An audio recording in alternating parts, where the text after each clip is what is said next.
Justin FREAKIN, the formidable voice in the culture.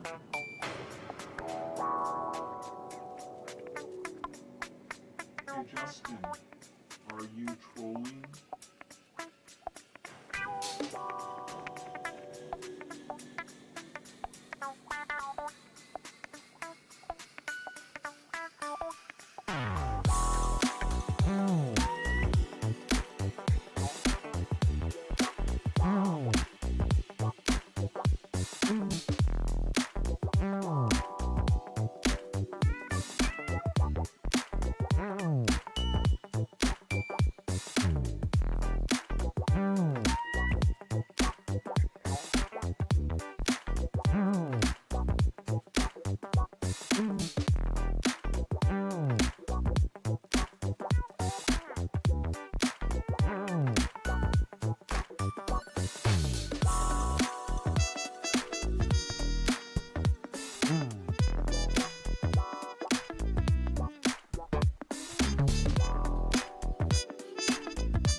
Come on, man.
This is the Troll Patrol, live with Justin FREAKIN. Izzy's just begging for it. I swear. Lady B, I caught like the very ass end of your stream. Was it last night? Was it this morning? I don't even remember when it was. And it could have been a different day for you. Oh yeah, you wanna put your dukes on? Welcome to the Troll Patrol Live. It's a freaking Pride Month. No, we're not fighting. We're being playful. Princess Kimberly, Izzy, Lady B, Glitically, Malord, Warlord, Battle of the Lords in the chat. Time me out for being silly. Well, that would be all the time. And which is weird because I kind of do a serious news show. You're like the sweetest person ever. And you're like, I'm a shit disturber. What the hell? It is Pride Month. We broke out the Pride graphics. Doesn't feel like much of a party this year, but we're going to try. In the face of creeping fascism, or beyond creeping fascism, it's even more important now than ever to rub it in their faces. So, and because I had changed my graphics, I'm kind of plain Jane now. Everything's just blue. I ditched the rainbow on everything. It's nice to have the rainbow back. It makes Pride Month stick out that much more when I add more rainbows. So,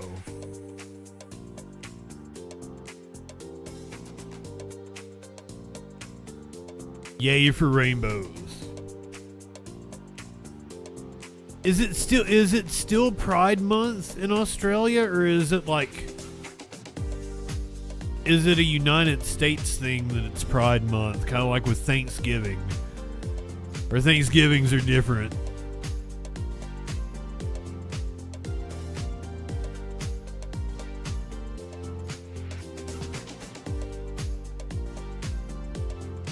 Your Pride Month is June 2nd? Interesting.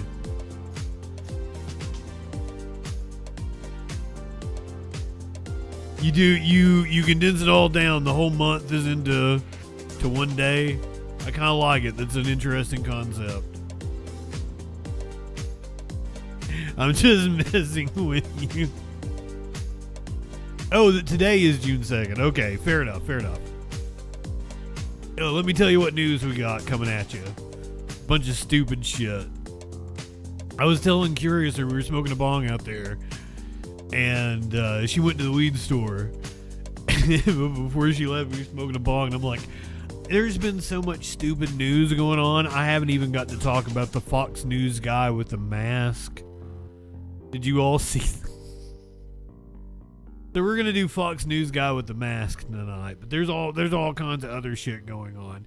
I haven't been able to talk about the congressman that's been missing for like months, and he's still trading stock, even though he is missing from Congress, even though he is not doing his job.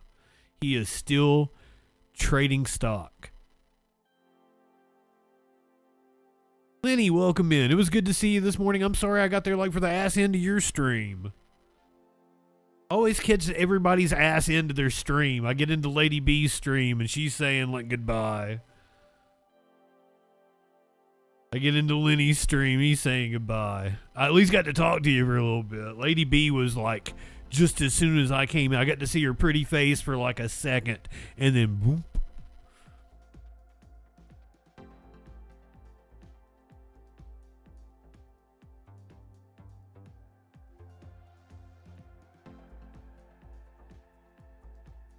Up beating those ass man allegations? Well, I mean, I like asses. Life is too short to walk this earth for a crusty asshole. Wash your ass. Richard, welcome in, friend. Good to see you. Failed slide in, I missed. Unicorn Exhaust. Good to see you, friend. I like asses, and I like big ones, little ones, everything in between. I've been with girls that have like itty bitty asses, and then like I was with this one girl and she was like 400 pounds. Like she had a gigantic ass. I'm like, let me smother my face in your ass. I motorboated that gigantic face. It's bigger than my head. This is amazing. Give me all the asses. That's another way, like I always say, if you hear that I died of an OD or that I offed myself, that's the cops lying to you. Don't believe that story.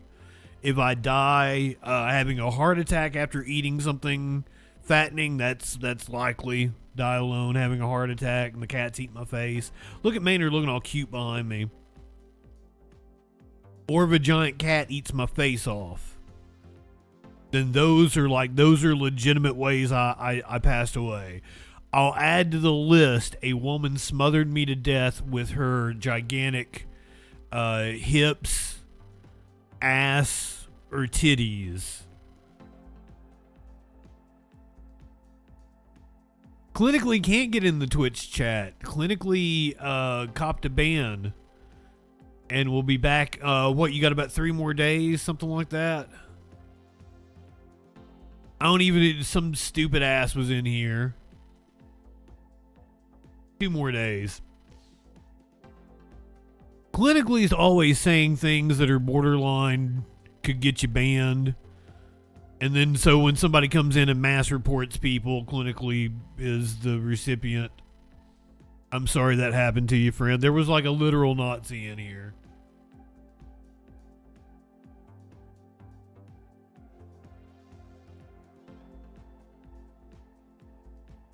And because we like to play with them instead of just, banning them and going the fuck on, it runs the risk of them being in here long enough to, report people. Because they're assholes.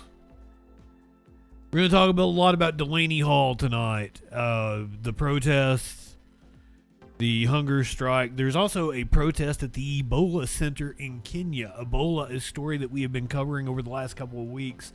This is a very serious issue, and I do not know that apparently the United States was actually leading the world in responses to things like this, and our absence is being felt dramatically in the Congo and Kenya, in terms of detection, in terms of being able to quarantine people and keep them in place. And right now, a lot of local resistance to health measures to make sure we keep Ebola localized, and that's not happening at the moment. That's very fucking scary. Talk about what is behind the protest on the quarantine facilities. The Mandelson files have dropped in Britain, apparently sending a shockwave through British politics. Mandelson, of course, it was an aide to Keir Starmer, a cabinet member for Keir Starmer, appointed after Starmer should have known better that he was a pedophile. And the drop of the Epstein files here after the release following the passage of the Epstein Transparency Act really revealed the extent to which Mandelson was involved on Pedophile Island. And the financial, that's the thing we're learning about, is his financial connections to Epstein. Florida is suing OpenAI. Tina Peters, the election denier in Colorado, who tried to tamper with the election. She denied the 2020 election, tried to tamper with machines herself, was caught red-handed, has been released from prison, already been on the Steve Bannon podcast. We're going to see what she has to say. Rand says the U.S. has violated the ceasefire. Time is running out for crews in the cave rescue in, was it Cambodia? I think it was Cambodia. Just another day in mass shooting, USA. Multiple people are dead, including a police officer in Oregon after a shooting in Sandy. Wild video of a passenger trying to open a door on a plane. People are apparently popping out of manholes in New York City, which is weird after the story we did the other day, the woman who suffocated from the steam in a manhole. And remember the story about the scientists that went missing? There was like 17 of them that all went missing. One of them has been found. All that and a lot freaking more tonight on the Troll Patrol Live. Good evening.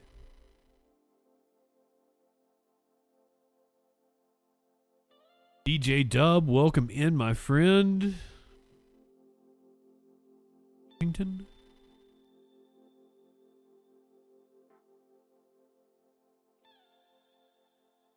Oh wait, did I call him Mandelson? It's Mendelson. I keep fucking it up. Yes, we should get back to the news, but everybody's like, oh, let's smoke. Smoking.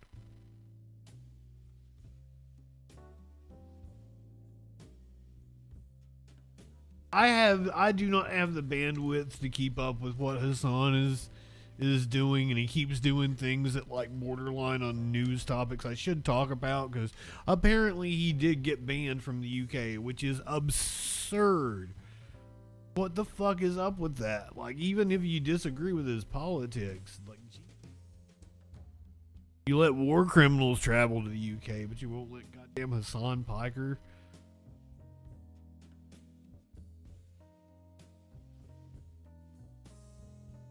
I don't know enough to talk about Hassan. I don't give a shit. I don't.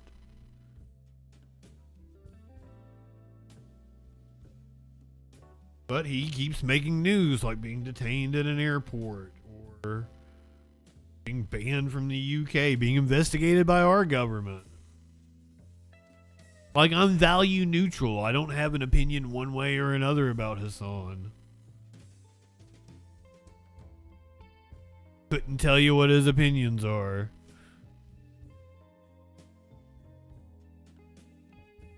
I didn't say I didn't like him. I just don't.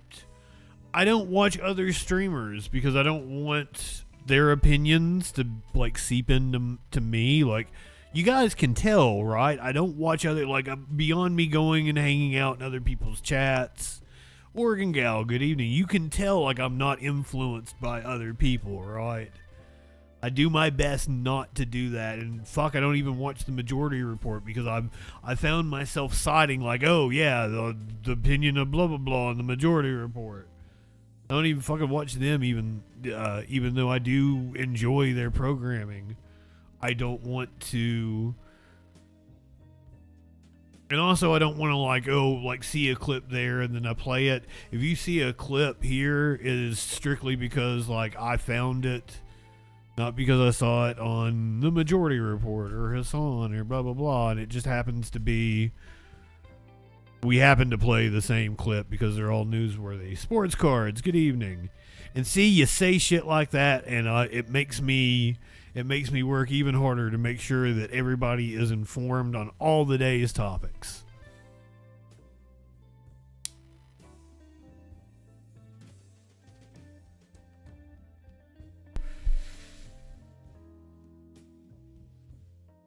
Highly recommend going follow me on all the social medias, because I'm really going hard on the shorts and reels and TikToks and shit right now. Please help me get bigger over on other platforms. Pantless, welcome in.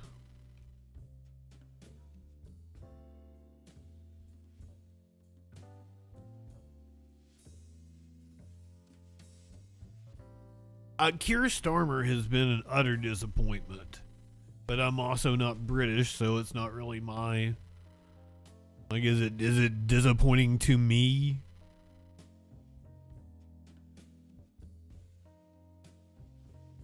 It is Pride Month. Marion Bowser just within the last hour. This old, welcome in. Participating in an event to raise the pride flag in D.C. Flag raising ceremony. It is the official kickoff. On these big tits. Gwen Talbert, who is there with more on the celebrations. Hey, Gwen. Hi there, Marina. Now, this is the 4th year the mayor has held this flag-raising ceremony, and it creates holiday. I think it was yesterday or last night. And significance right here in the district. I'm going to walk over here and talk to Japer Bowles and introduce you to him from the mayor's office. I'm excited. The music is going. The colors are out. Tell me, what is the significance this year compared to other years? Oh, man, this means so much. This year is actually the 20th anniversary of the mayor's office of LGBTQ affairs, and just showcasing, the community and the movement and the folks that built the office and advocated for the office. It's really a rededication to them. And speaking about building it, how has that journey been? And how receptive has the community been to it? Oh my gosh. Well, I will say persistence is key. We've had our ups, we've had I love our his downs, enthusiasm. but especially right now, we know that community matters so much, and we've made so many headways, and we've gotten so many resources and so many things, especially here in D.C., and we ain't going back. All right. Well, take a look around, and you can see that preparation is in full swing. I mean, they're setting up. They have booths going on here, and people are now starting to congregate and show up. So as we take a look around here now, Japer, tell me, during this month, what can people expect to experience and to be a part of? Yeah, I would say moments of joy. Being in community, for us specifically, we're hosting an LGBT. Well, he was saying it at like 5 p.m., Lady B. At the Lincoln Theater. It's the District of Pride Showcase. It's on June 17th. And of course, we have the parade on June 20th on Saturday. And numerous events all throughout the month that are celebrating our LGBTQ plus community, our silver community, our youth community, our Latinx community. Big Jerry, welcome in. Whole month full of celebration. And where can people get more information about it? Yeah, certainly. So you can follow us at DCLGBTQ on Instagram, but you can also check out capitalpride.org. They have a community calendar that's really well utilized, and a lot of the folks have a lot of the events there. But yeah, make sure to follow us at DCLGBTQ. We post all the different events, all the programs that we're supporting, and we love to support your program. I think we're getting the As we think flag about the raising fun and the here. excitement, but is there also an educational component to it, Japer? Oh my gosh, the reason for the season is the education. I mean, we would not be where we're at if it wasn't for our ancestors, if it wasn't for the folks. The reason for the season is a riot. Advocating, 61 years ago at the White House, 50 years ago, celebrating our community. So it is the 50th, Oh, I thought he was gonna- 51st anniversary of Pride in the district. And as you look around, you'll Thought see he was gonna people mention like Stonewall. Banaka, who was a legendary drag artist in D.C. And we're highlighting her and the numerous other community members here. And really, it's just to build on the shoulders that we have. I mean, we have so many people that have done so many big things. And, the things that we're trying to do now, we can look on their experiences and build and move on from that. And what do you want people to walk away with by the end of the month, let's say? Yeah. DC sees you, DC government sees you, especially to the LGBTQ youth out there. You are seen, you're loved, and we're here for you, and we just want you to have a moment of joy during Pride season. All right, well, take a look behind me then. You can see the colors are up, and as the excitement and anticipation builds, we are just minutes away from that flag raising and bringing excitement, fun. We didn't actually get the flag raising. To the district. Back to you.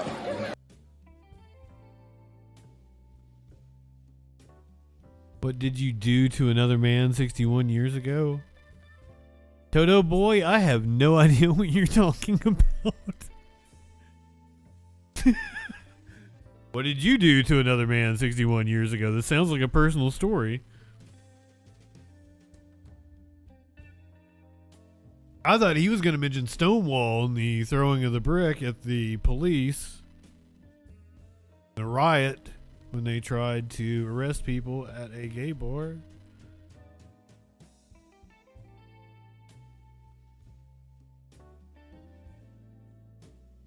Are you on YouTube? I'll give you mod powers.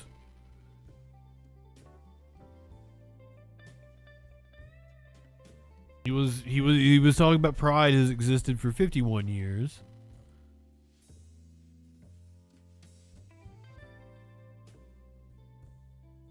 Trump says talks between the U.S. and Iran continue. Iran says talks have ended. We begin this hour in the Middle East and the Fuzzy dimming Simba. hopes of a peace deal between the U.S. and Iran. The two sides exchanged a new round of strikes overnight after weeks of provoking each other, the U.S. targeting drone and radar sites in southern Iran. In response, Iran fired a barrage of ballistic missiles at American troops in Kuwait. The Pentagon says all the missiles were intercepted and no U.S. troops were hurt. This morning, Iranian state media reported the regime has suspended talks with the U.S. to protest Israel's deepening offensive in Lebanon.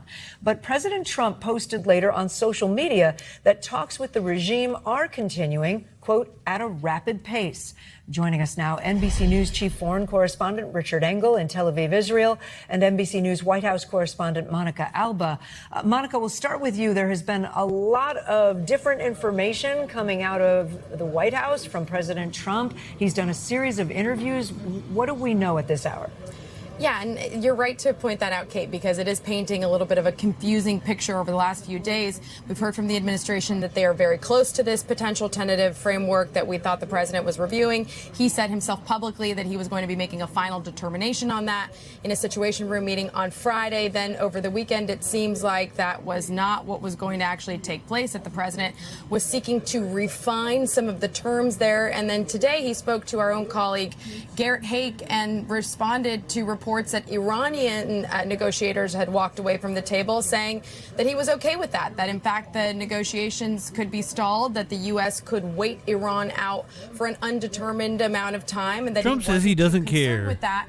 But he also put that into the context of saying that it didn't mean that the U.S. was going to go and, quote, start dropping bombs again necessarily, that in fact, again, he could just wait and see how this played out. But as you pointed out in the introduction, the president also mentioned a short time ago that the negotiations are still underway, and he says that they're taking place at a rapid pace. Though, Kate, we have seen that kind of language before, where it's the president who says we could be close to some kind of diplomatic breakthrough, only for that not to be the case in reality. Yeah, multiple times, I would say. Monica, thank you. Richard, let me bring you in. The U.S. and Iran trading more strikes overnight, as we said. What can you tell us about those? So those strikes are only part of the story. It is something like 54 times he said we've been close to a deal with Iran in the last 2 months. There is the diplomatic piece you were just talking about, where President Trump says that it's okay if talks are stalled, and then moments later says that talks are ongoing. There were the new clashes that took place overnight and earlier this morning, with the U.S. attacking command and control sites, radar stations in Iran, on an island and on the mainland. Iran firing 2 ballistic missiles at U.S. forces based in Kuwait, those being shot down by American air defense systems, no casualties. Amid all of this escalation, there was also the Israeli factor, with Prime Minister Netanyahu saying that he was about to, and he had put this out in a statement earlier today, escalate the war in Lebanon. And Israeli troops have been advancing in southern Lebanon over the last few days, capturing a strategic castle, and also Prime Minister Netanyahu threatened to bomb South Beirut, a neighborhood called Dahye, which has long been a Hezbollah stronghold. Iran says you do, and we will bomb didn't take place. Tel Aviv. We were watching to see if there would suddenly be explosions all across Dahye, and many people in Beirut were also nervous that they were imminently coming. And President Trump, a short while ago, said that he has spoken with Netanyahu and that Hezbollah has agreed to a ceasefire. Now, in theory, there is already a ceasefire in place in Lebanon, but it hasn't been holding. And a member of Hezbollah, a member of parliament in Lebanon, said that the group has committed to a full ceasefire on Lebanese territory, that Israelis and the Hezbollah militia will stop shooting at each other. So we do seem to be moving 1 step forward, 2 steps backward, 2 step forward, 1 step backward. Yeah, DJ Dub. And it is very hard NBC to know is probably the best of the American media outlets, and on they're the Iranian still front, things are woefully inadequate. With the negotiations, if not completely frozen, certainly stalled on this issue of Lebanon. But a major escalation in Lebanon that could have taken place today potentially seems to have been averted for the moment. We thank you for watching. And Shut remember, up, stay Tom updated Llama. on breaking news and top stories on the NBC News app, or watch live on our YouTube channel. Okay, I've kind of started to really enjoy telling Tom Llama to shut up.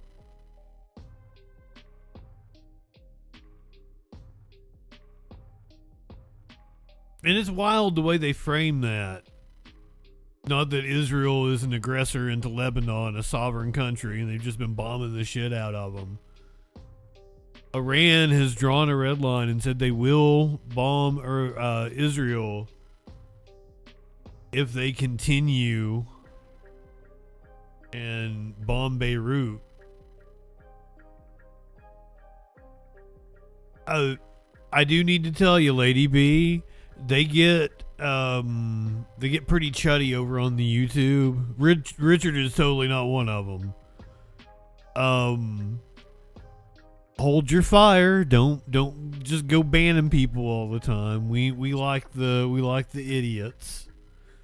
Unless they say something that crosses the line, like a slur, or they're spamming shit. Okay. I'm just letting you know my boundaries, because they're different than other channels. Other channels wants to make sure everybody has a pleasant experience, and, you know, the idiots aren't ruining it for people. I enjoy the idiots.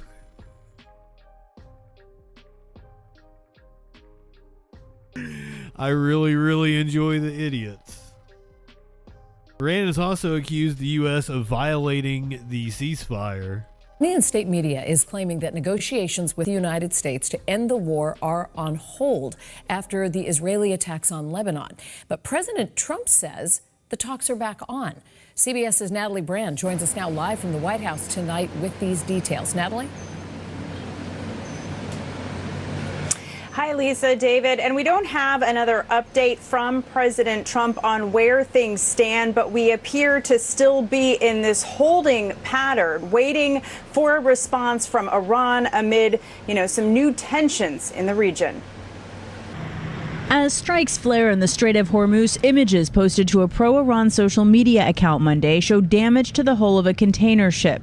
A British maritime security monitoring organization said a commercial cargo vessel was hit in the Gulf, causing a large explosion. This weekend, Iran and the U.S. exchanged fire. U.S. Central Command said it took defensive actions against Iranian targets after Iran shot down a U.S. drone.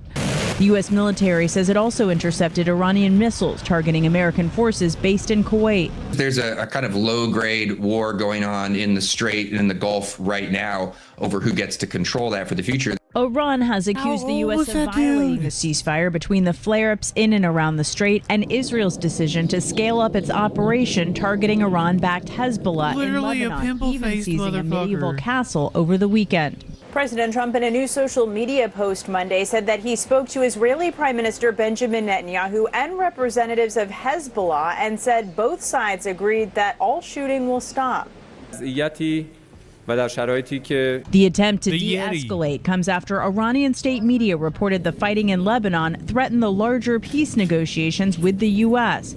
Monday afternoon, President Trump posted that talks with Iran are continuing at a rapid pace.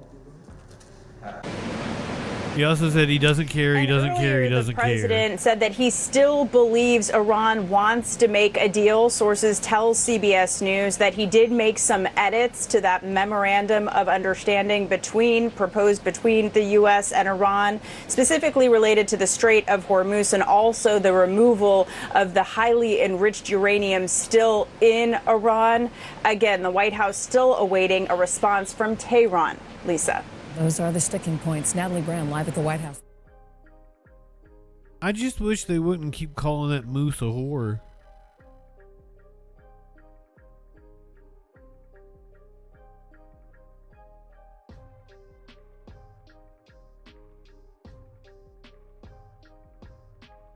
They all got beef with that horse.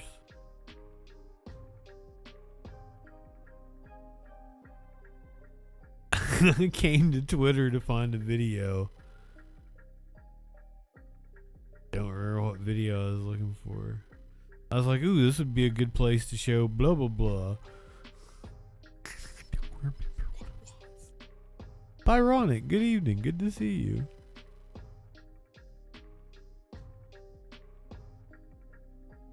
Yep, don't remember.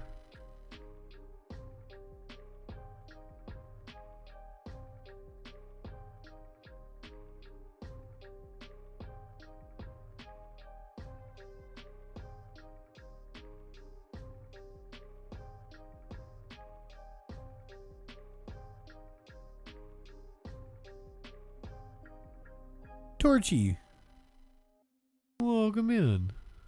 Oregon Gal, I tell you good evening. Silent, good to see you, friend. The Justice Department is apparently going to be ending their little slush fund, where they were going to be paying out taxpayer money to Groups like the Proud Boys and the Oath Keepers who were convicted of sedition against this country. President Trump is planning to drop the Justice Department's controversial nearly $1.8 billion so-called anti-weaponization fund aimed at compensating alleged victims of lawfare under the Biden administration. Now, this fund, as we have been reporting, faced backlash over the potential I was going to apply. January 6 rioters receiving payments, and it got pushed back from both sides of the aisle. CBS News senior White House and political correspondent Ed O'Keefe joins us. So, Ed, what happened? Political correspondent. Well, Lindsay, there has been a statement from the Justice Department just in the last few minutes saying that they, in essence, disagree with a court ruling that had said that the Justice Department couldn't proceed with what it calls the anti-weaponization fund, as they put it, recently established in order to make up for the tremendous abuse, harm, and hate unfairly shown to so many people. They say it was open to anybody who was so weaponized, targeted, or persecuted, whether they were Democrat, Republican, conservative, independent, or otherwise. So the department will comply with this ruling. This Justice Department doesn't immediately comply with a district court ruling on policy that they know is important or a priority to the president. But what's transpired here since the announcement of this fund is incredible Republican concern. Richard, I'm glad you brought that up. My friend. Because do you guys remember Scott Pelley? Or Scott Paley? He was the anchor of CBS News before Barry Weiss came in. And I guess they moved Paley out, and Paley might have been leaving anyway, might have been retiring, but he's still a 60 Minutes correspondent. And Tony DeCoppel was his replacement. So I am now really impressed with Scott Paley because of a meeting he had earlier today. This was the first meeting of Nick Bilton at 60 Minutes. He's like the new head of 60 Minutes. Scott Pelley told Nick he had scant qualifications for the job and pressed him to account for last week's firings. Nick suggested conversation would be better held in private, and Scott countered that he'd prefer to have them in front of his colleagues. Nick told Scott they're my colleagues too, to which Scott replied, that remains to be seen. Whatever happened to Scott Baio? He's still around, isn't he?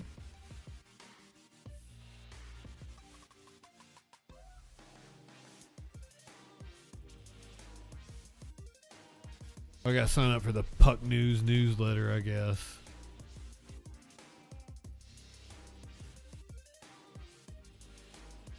Slender qualifications, not scant. He corrected himself. Barry Weiss was not in the meeting, a decision that also confounded Pelley.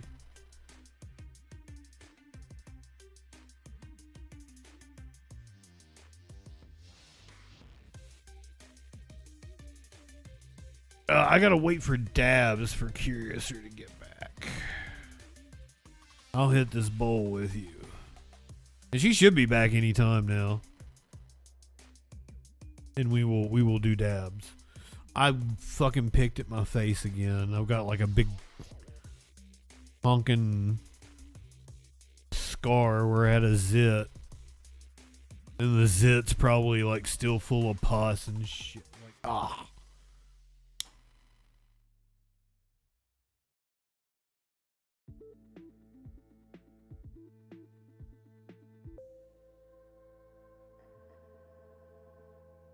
It was a huge fucking thing. But then, like, you're trying to get all of it out. Fire resist.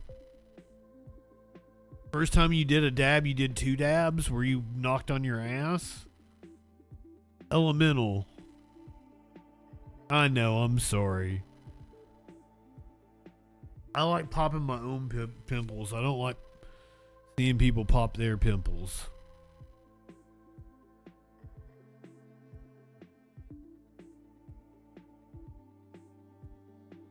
Yeah, that Tony DeCoppel, and he is bombed. Their news has gone way downhill. But apparently, according to Pelley, Whines was hired to destroy the network, and that is succeeding. I don't even give a shit. Jerome Powell got the JFK Courage Award. We don't need to hear from him. I'm skipping that. Do you remember all the scientists that went missing? There's like 15, 16, 17 scientists that went missing. Some of them worked for NASA. One of them worked for LANL. The one working for Lanel has been found. Not alive, mind you. The family of a northern New Mexico woman is speaking out after police say they found her remains nearly a year after she went missing. State police say they successfully identified the remains of 53-year-old Melissa Casillas. Last Thursday, a hiker in the McGaffrey Ridge area of the Carson National Forest told state police they discovered human remains. Investigators later found a handgun alongside the remains. The cause and manner of the death have not yet been determined by the Office of the Medical Investigator. Casillas was first reported missing in June of last year after failing to arrive at work at the Los Alamos National Laboratory. Her family told News 13, quote, "What we can tell you now is she was located in an area previously searched. This is a lot to process. Our hearts are heavy and we fully intend to continue to pursue answers for justice." Yeah, all of these scientists were working for NASA or working around Area 51. They were all connected, some loosely, mind you. I'm not a conspiracy theorist. I've also explained many times that engineers are crazy motherfuckers. Engineering is the number one profession most likely to become a terrorist. I've seen many incredibly intelligent people participate in some really shady shit. It is tinfoil bait. So yeah, I don't know that like there's foul play, that all of them were on to something.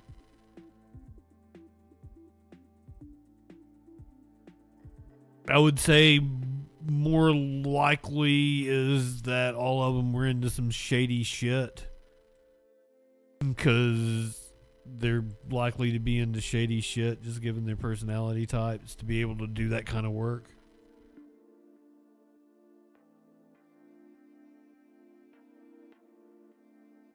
Do you guys know who Tina Peters is? She was the Colorado election official who was caught red-handed tampering with voting machines. She mouthed off to the judge. The judge said she had no remorse, sentenced her to something like 7 years in prison. Not personally.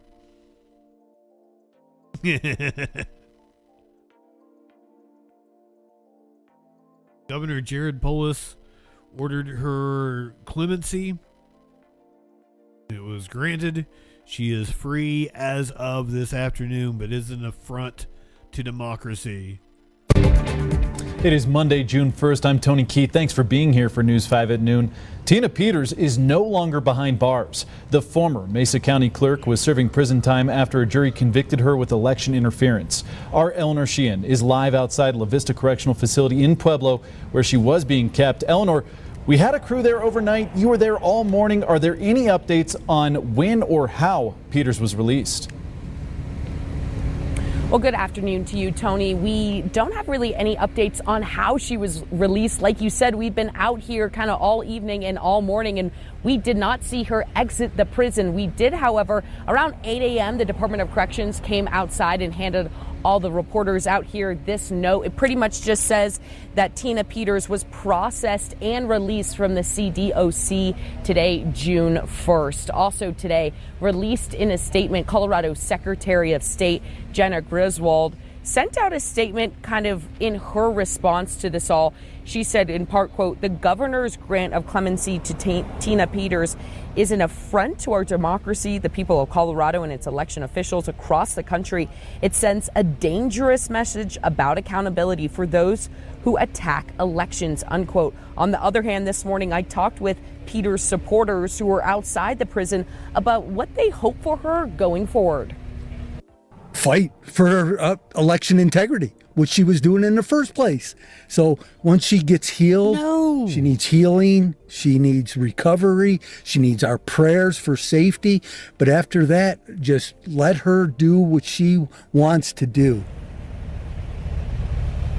Peters was serving a 9-year sentence for trying to compromise the county's voting equipment after she claims there was fraud in the 2020 election. Her release today comes after Governor Polis commuted Peters' prison sentence in May, making her eligible for this parole. Now, President Trump in the past has expressed his support for Tina Peters' releasement on his social media platforms. Again, Peters was sentenced to 9 years in prison. She served 20 months.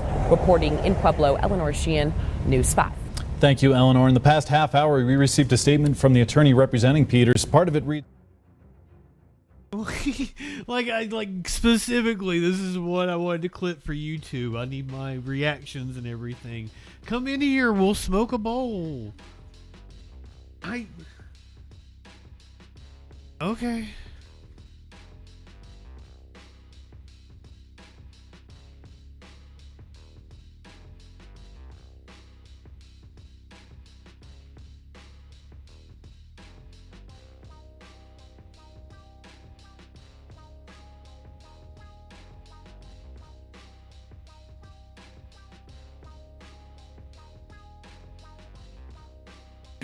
She was like with the bag of weed, like throwing it at him. I'm like, I'm trying to do this. Like, can you not wait like 2 minutes?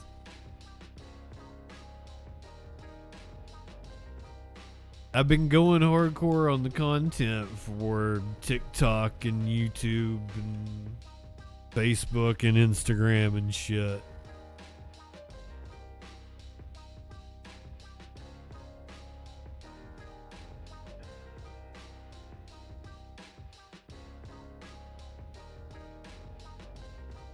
Here's a Smokey. You guys want to see Smokey?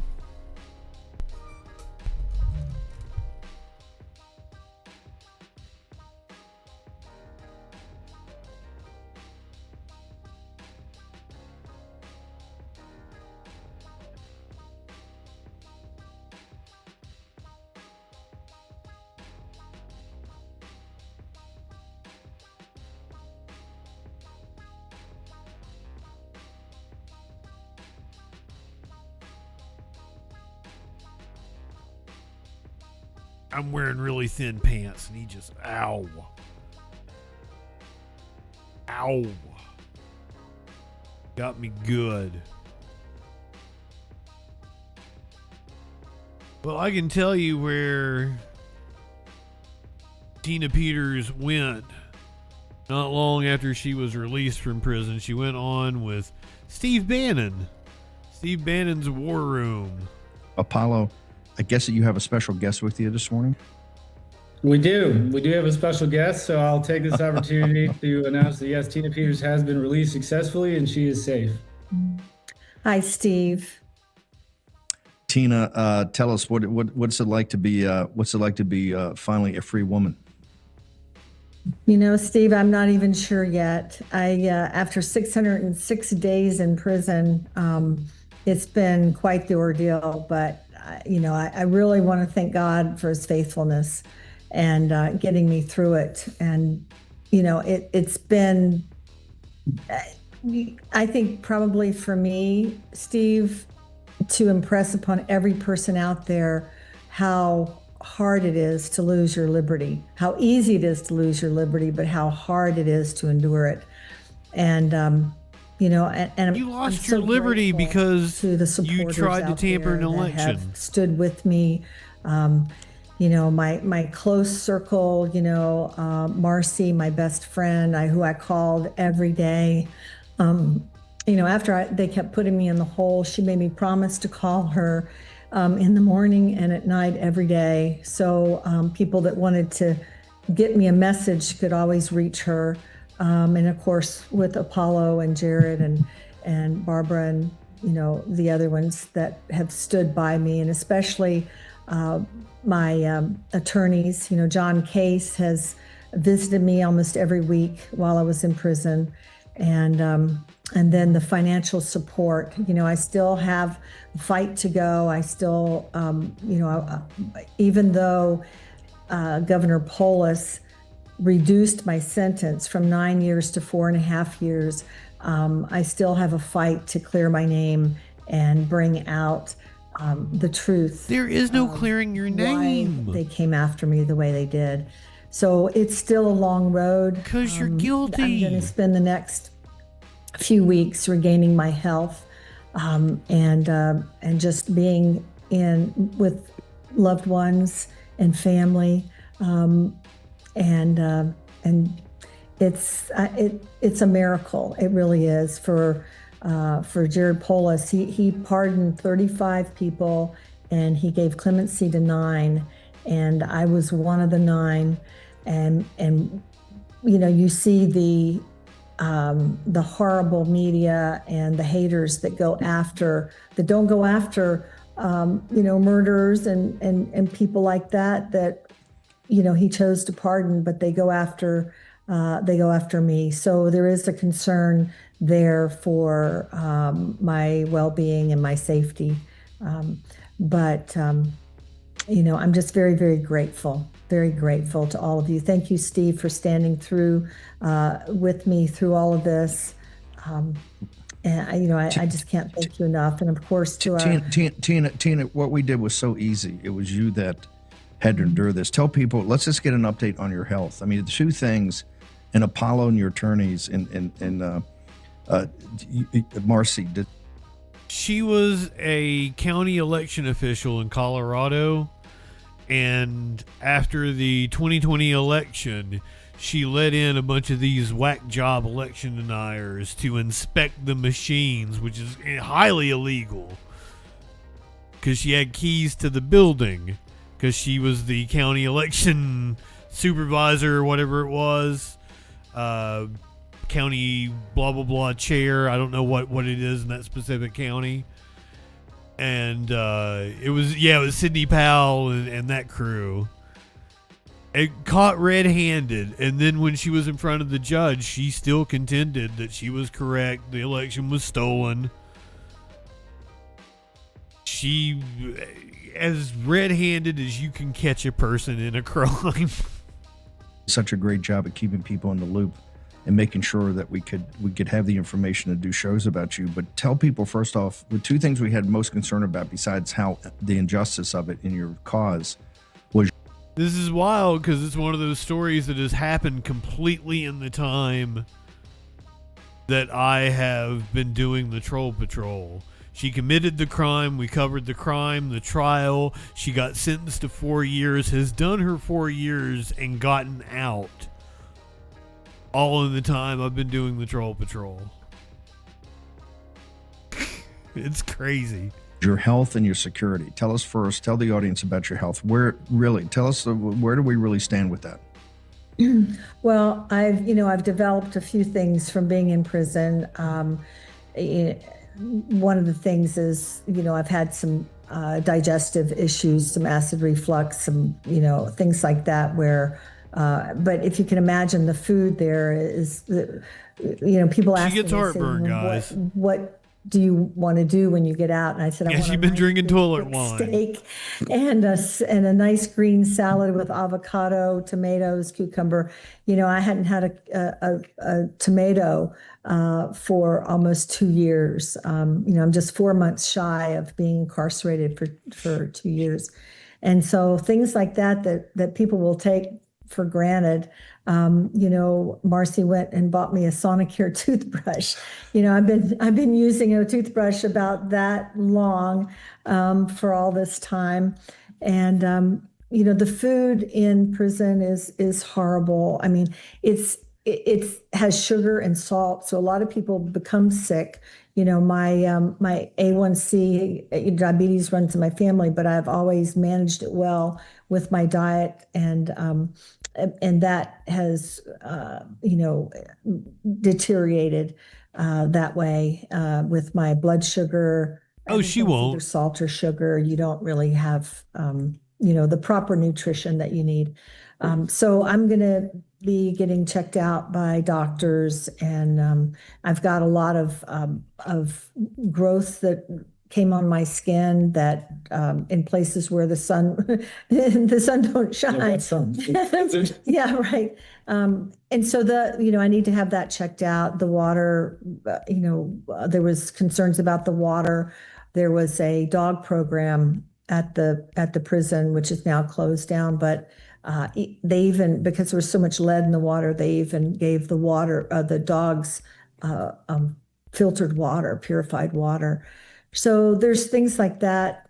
I feel like I've aged, about 10 years is the way I feel.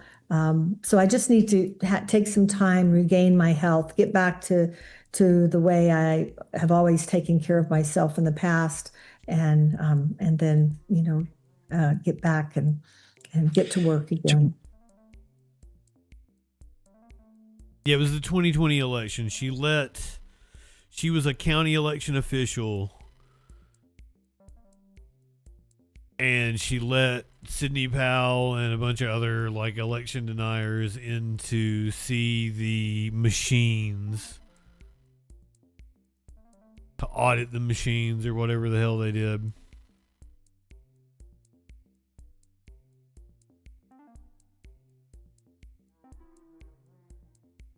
Now we can fix up a dab bong.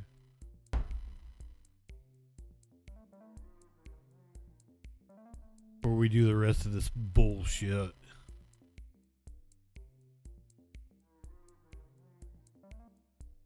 Stickers, welcome in.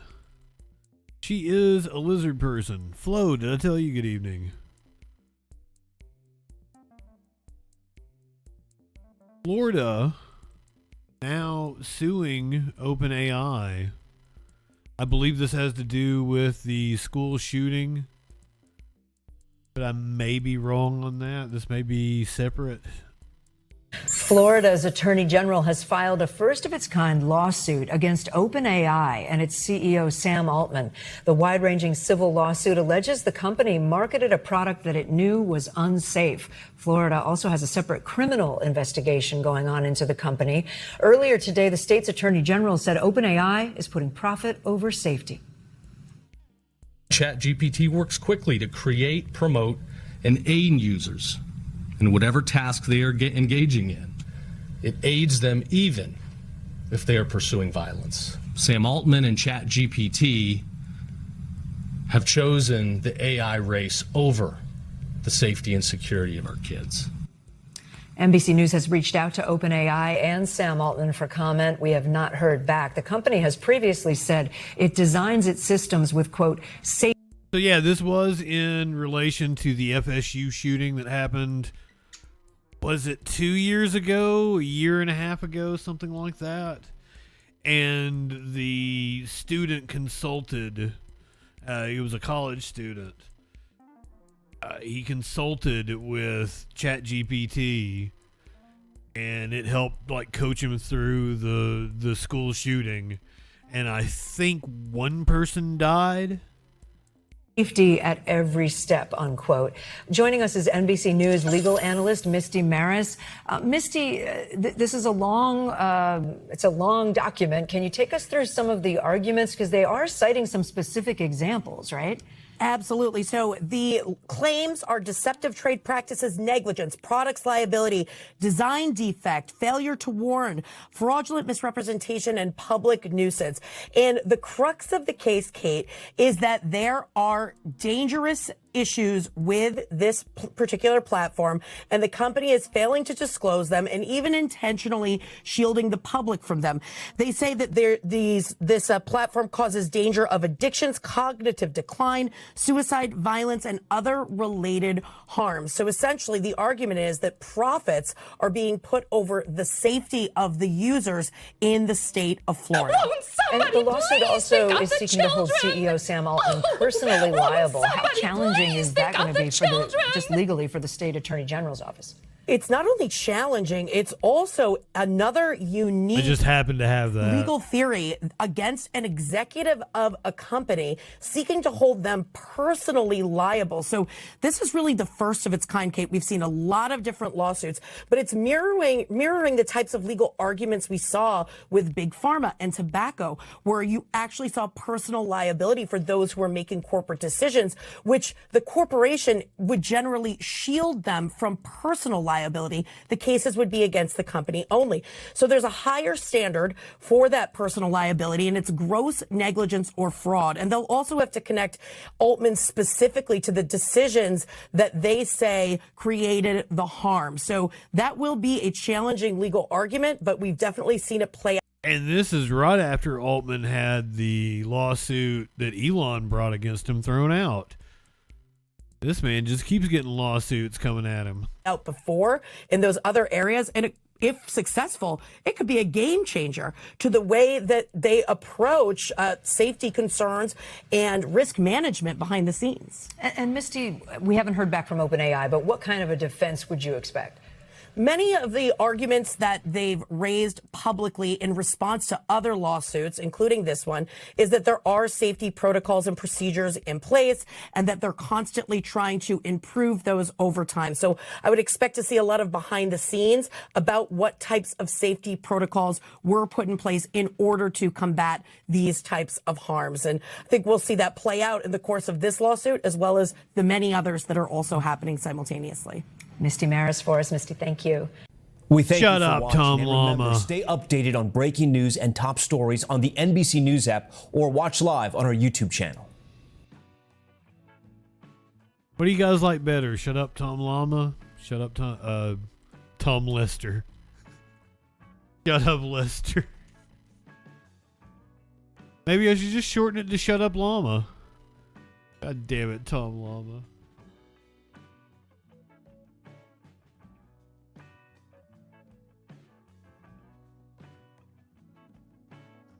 Man, Nancy Mace posted a picture of herself, and her legs did look really white, and somebody retweeted it and was like, are you wearing white leggings, or are your legs just looking like skeletons? You guys like Tom Yame?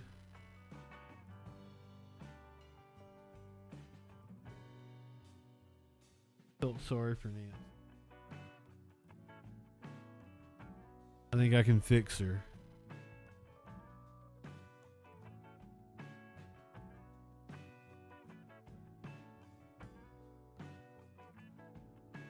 What was Lester's name? Lester Holt. Wait a minute. His last name wasn't Lester. Jeshua is Q. Jeshua is the creator. Jeshua is here. We love you, dear Jeshua. Oh, my name is Justin. You misspelled it, but thank you.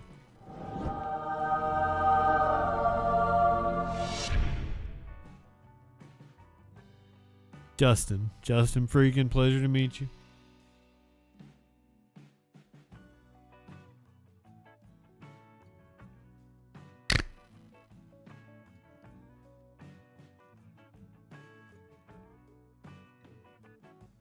Hope you're well tonight. Healing through energy.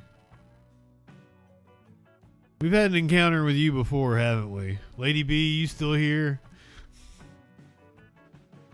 That plane dude, welcome. How do I feel about Bigfoot? I mean, my feet aren't very big, and I'm not really a foot guy, so you keep an eye on healing through energy over there.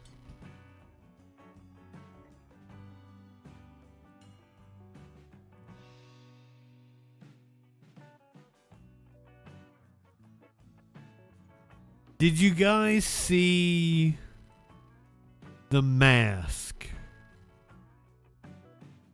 So much shit has been going on, shootings outside the White House, Iran war, real fucking news. I haven't had a chance to talk about The Mask. This guy on Fox News.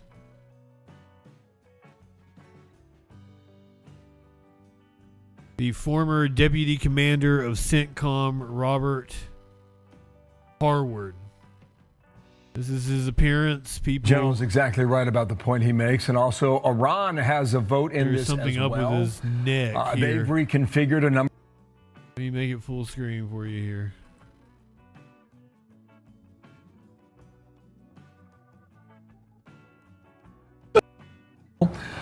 They've reconfigured a number of things, I am certain. What do you think the next best move is today?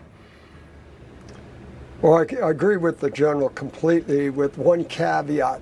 Patience may be a little short of the real objective here. The president has time on his hands. He controls the narrative, he controls the strike capabilities, and he knows that the policy he set with the blockade has had short-term and long-term effects on the regime and the people of Iran. So he's been very astute in leveraging that time.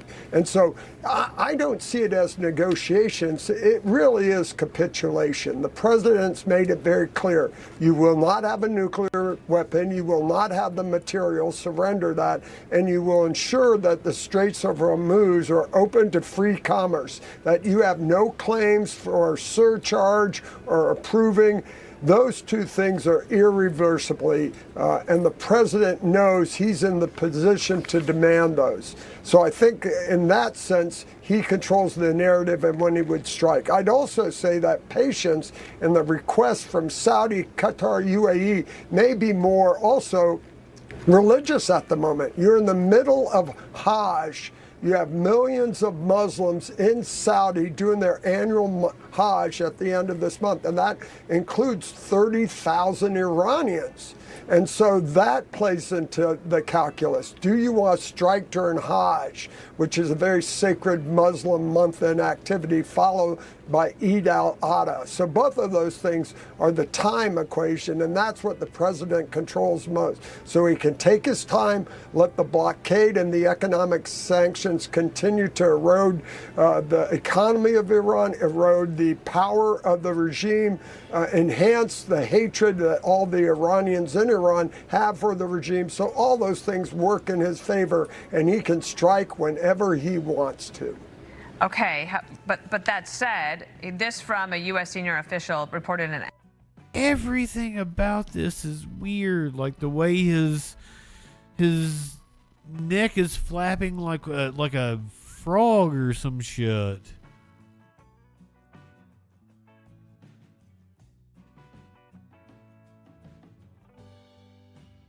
I clinically may be onto something with just the head being real and everything else is like it's a fake suit over his body. He's just got like a wife beater and shorts on.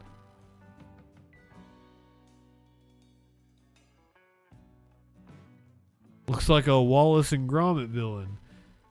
He did appear on a different Fox News show that same day. It was him with Stuart Retired Varney. Vice Admiral Robert Harwood joins me now. Sir, that also, to me, sounds like... I don't know. He still looks weird there. So, to me, sounds like a total non-starter. So, Admiral, when will Trump attack? He has the ability to whenever he wants, and that's the good news, right? Everything's in his favor. The blockade's working. They're shutting down their economy. The people are going to suffer. They're suffering badly now, but they'll only suffer more as long as this goes on. So he can strike at any time he wants. He has that prerogative, and it continues to undermine the regime, as does the blockade. I think a lot of the Gulf nations right now... You think he was using an AI filter? Maybe.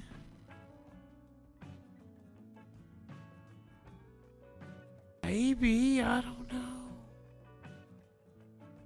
This is a supposed fact check here.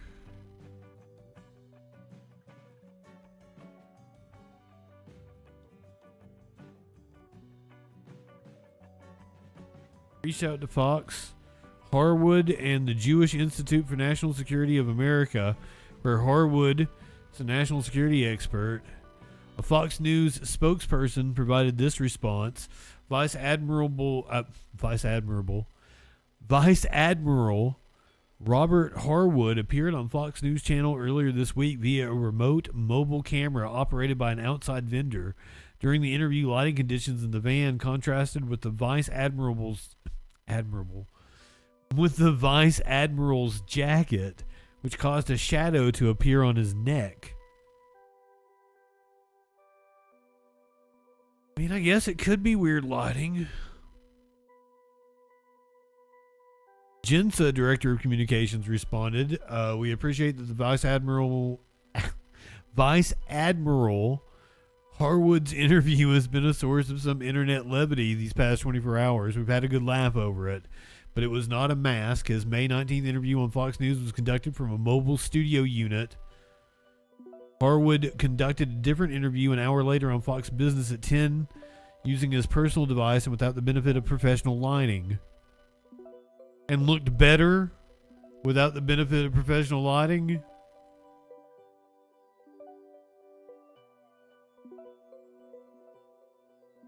Shelley, welcome in.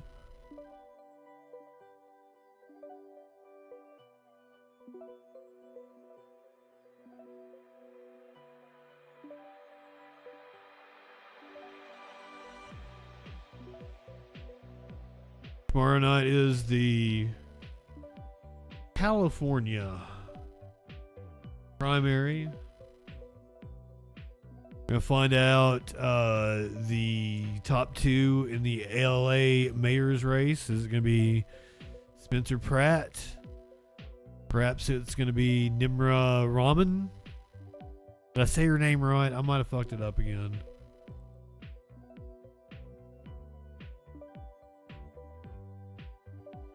We're also going to find out who the top two in the gubernatorial race is.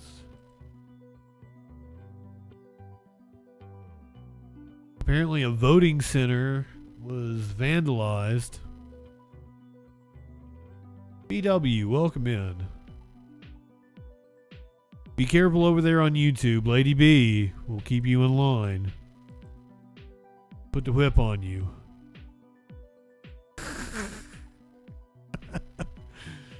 Curious who was asking about you the other day, Lady B. I said, yeah, I just saw her the other day.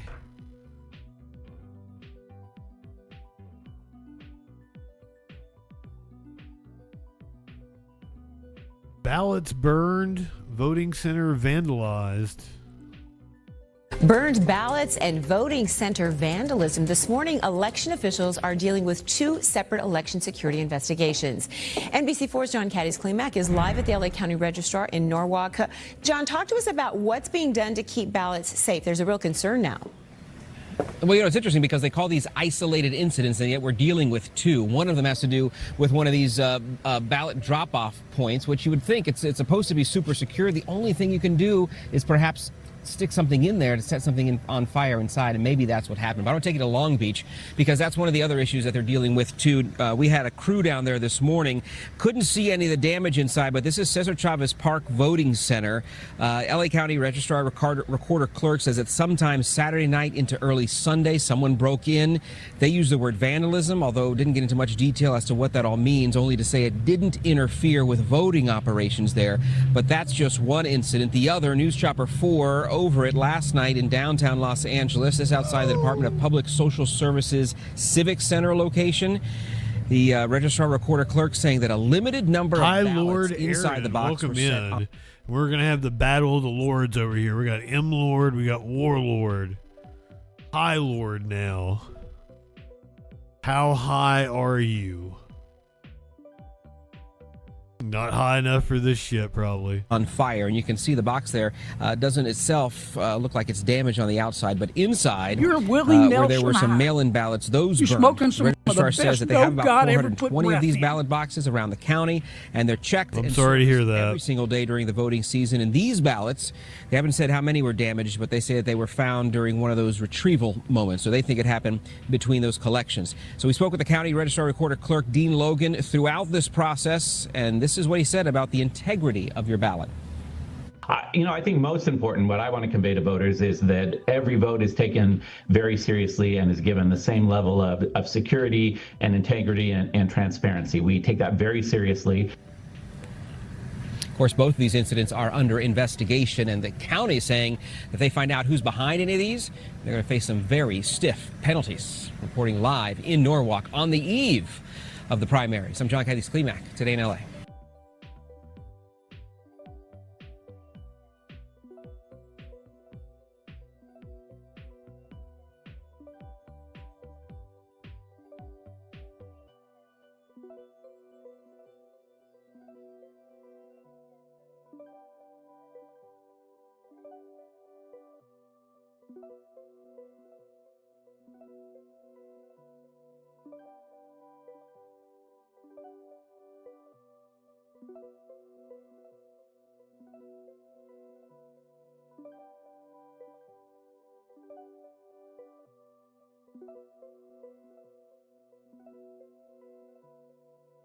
I've got like 7 stories in a row that all go together, so I've been holding off on doing those until we spoke long, and oh my god, that one just got me. Goddamn right, fucking stoners. You're Willie Nelson high. You're smoking some of the best dope God ever put breath in.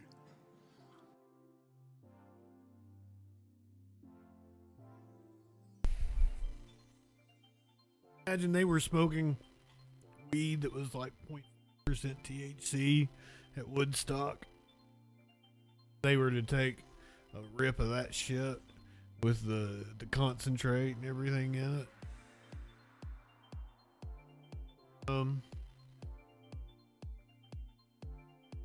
You don't believe that the weed was, yeah, that's what it said. It was like 0.5 to 2% THC.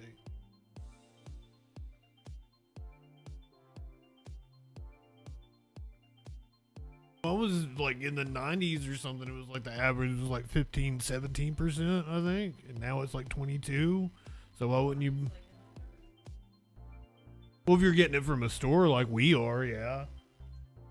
But like the average is 25, 20.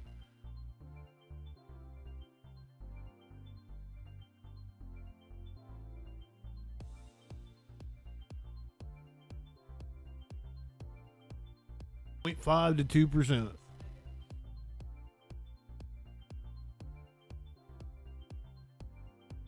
And that's why they smoked a shit ton of joint. Like they would smoke joint. Yeah. That's like they would just smoke a shit ton of it. And that's what, like, have you heard the Louis C.K. bit where he's like, oh, I haven't smoked. Well, yeah, if you're an old head, you've been smoking the entire time. It's like, you've gradually seen the increase. If you're an old head that hasn't smoked in 20, 25 years, it blows your fucking mind.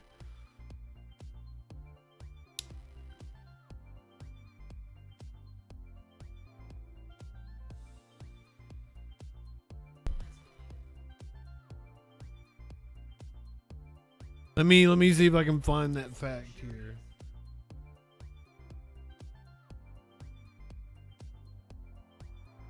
THC levels in the 70s.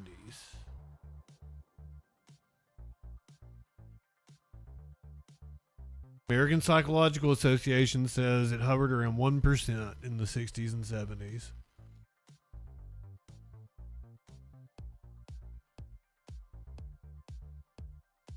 Yeah, we were smoking insane fucking shit compared to what old people used to.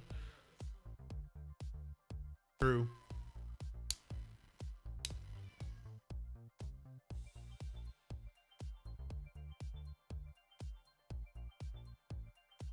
guess Byronic. That's weird. Like he got, because that's the story. Like he's out back in like a comedy club in Oklahoma or something. He smokes weed with the people that work at the club because like, what else are you gonna do with this Louis C.K.? And he's like, I haven't smoked it in 20, 25 years. They've been apparently working on it like it's the cure for cancer. And like, I was taking big giant 70s rips off of it. And the dude was like, hey man, you better watch yourself. And he's like, what do you mean? And he didn't understand that the quality had gone up an insane amount.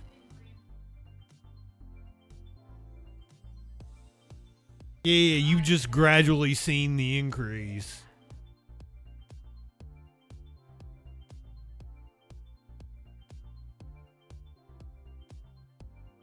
Oh yeah, and then him lecturing Pete Davidson is fucking hilarious. And then like Lauren calling him Pete. Have you heard that story?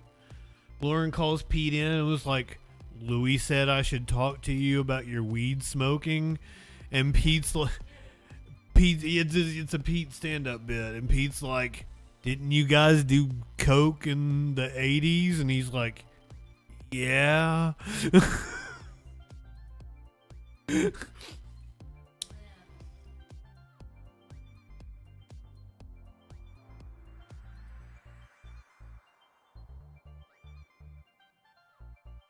All right.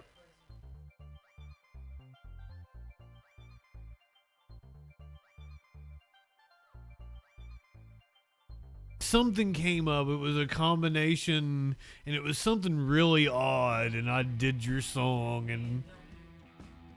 and no, it was something fucking you wouldn't. It was like two restaurants that didn't seem like they went together, and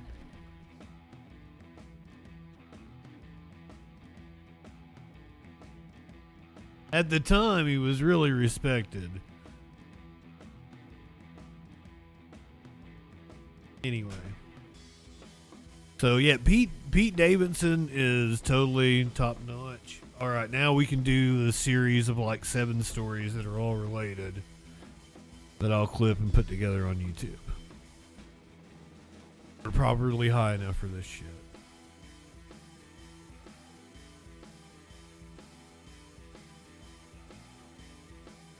We're going to New Jersey, where activists say they are being blocked by police from being able to protest at Delaney Hall, the facility being used to house ICE detainees. Now to the latest on the protests outside an immigration detention center in Newark. The scene at Delaney Hall right now is calm, a sharp contrast to the unrest that has repeatedly erupted after dark, especially over the weekend.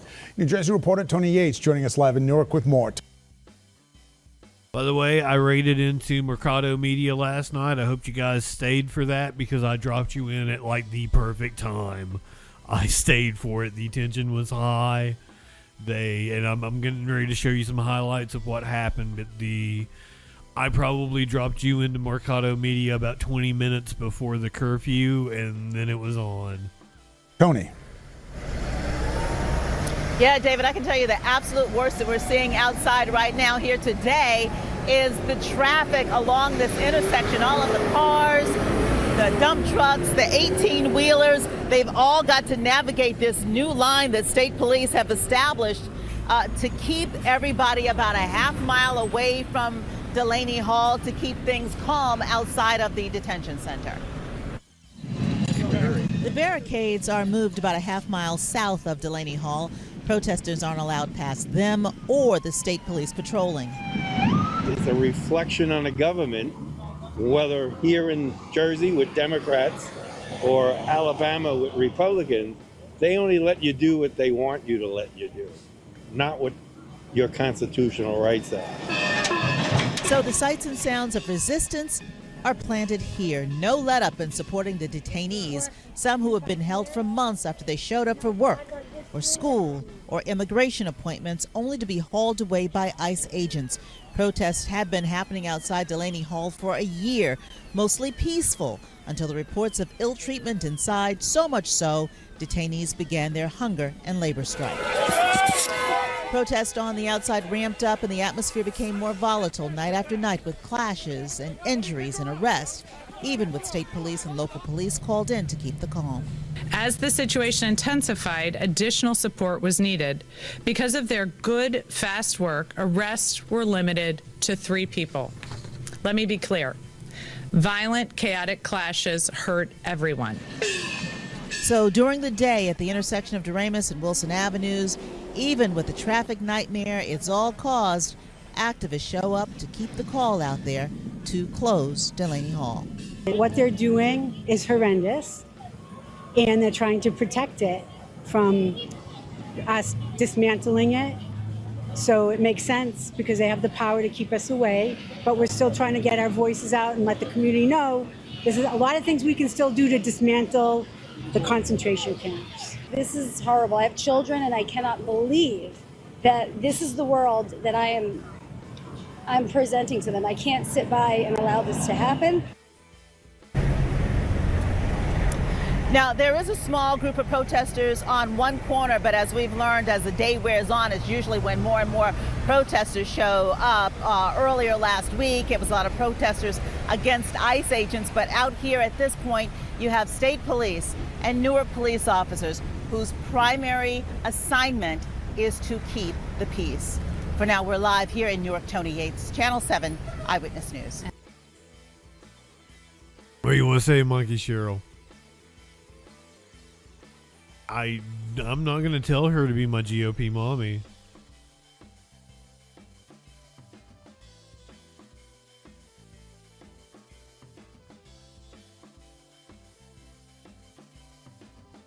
Technically a Democrat. We really got to get rid of these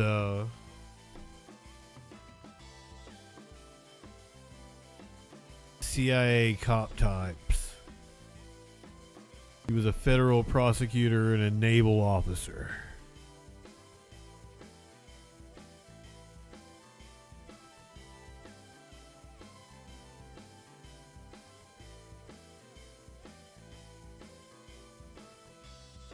If she was a Republican, I'd be really into her.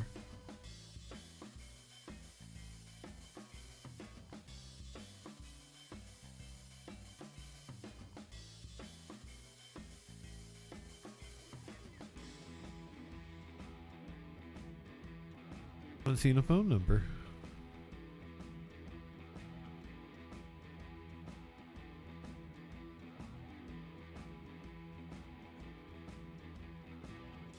Office of the Governor. Okay, here we go.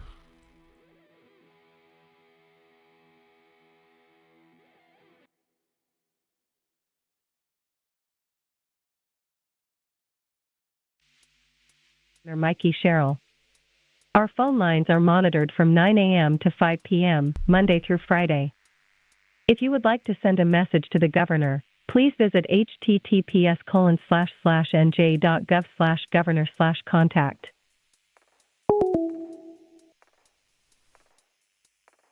Oh, they ain't taking calls. Did you guys get that? http://governor//New Jersey//.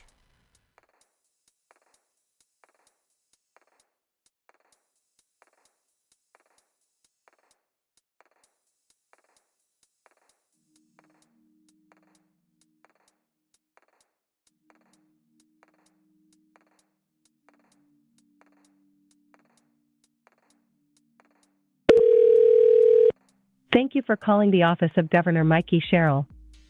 Our phone lines are monitored from 9 a.m. to 5 p.m., Monday through Friday. If you would like to send a message to the governor, please visit https://nj.gov/governor/contact.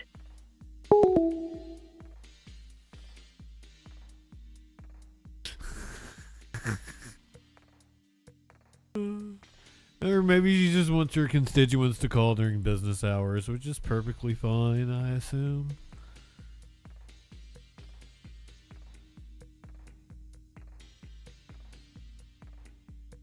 Here is Amy Goodman. Break down the haps outside Delaney Hall.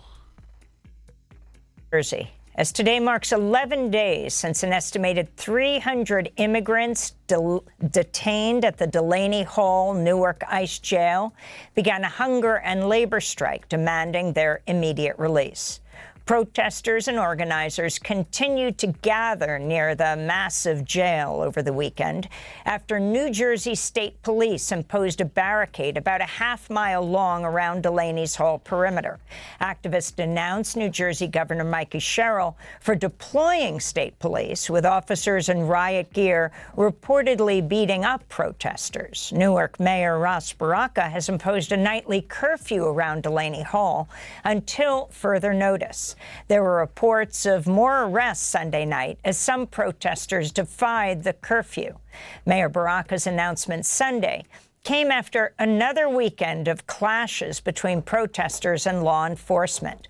Democracy Now!'s Maria Taracena was on the ground and spoke to several people.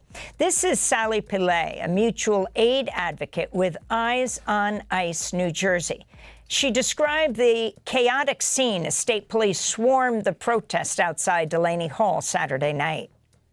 There was no announcement. There was nothing. It just came. There was an escalation of police with shields, mounted horses, flashbangs, tear gas, smoke bombs.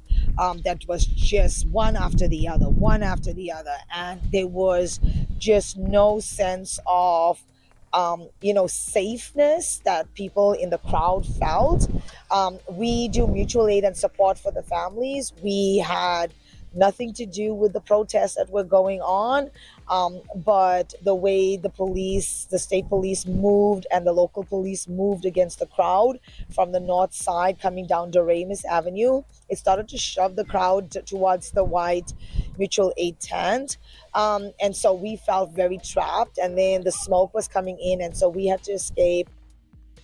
Meanwhile, union workers led a picket line near Delaney Hall Sunday afternoon, demanding the ICE jail be shut down.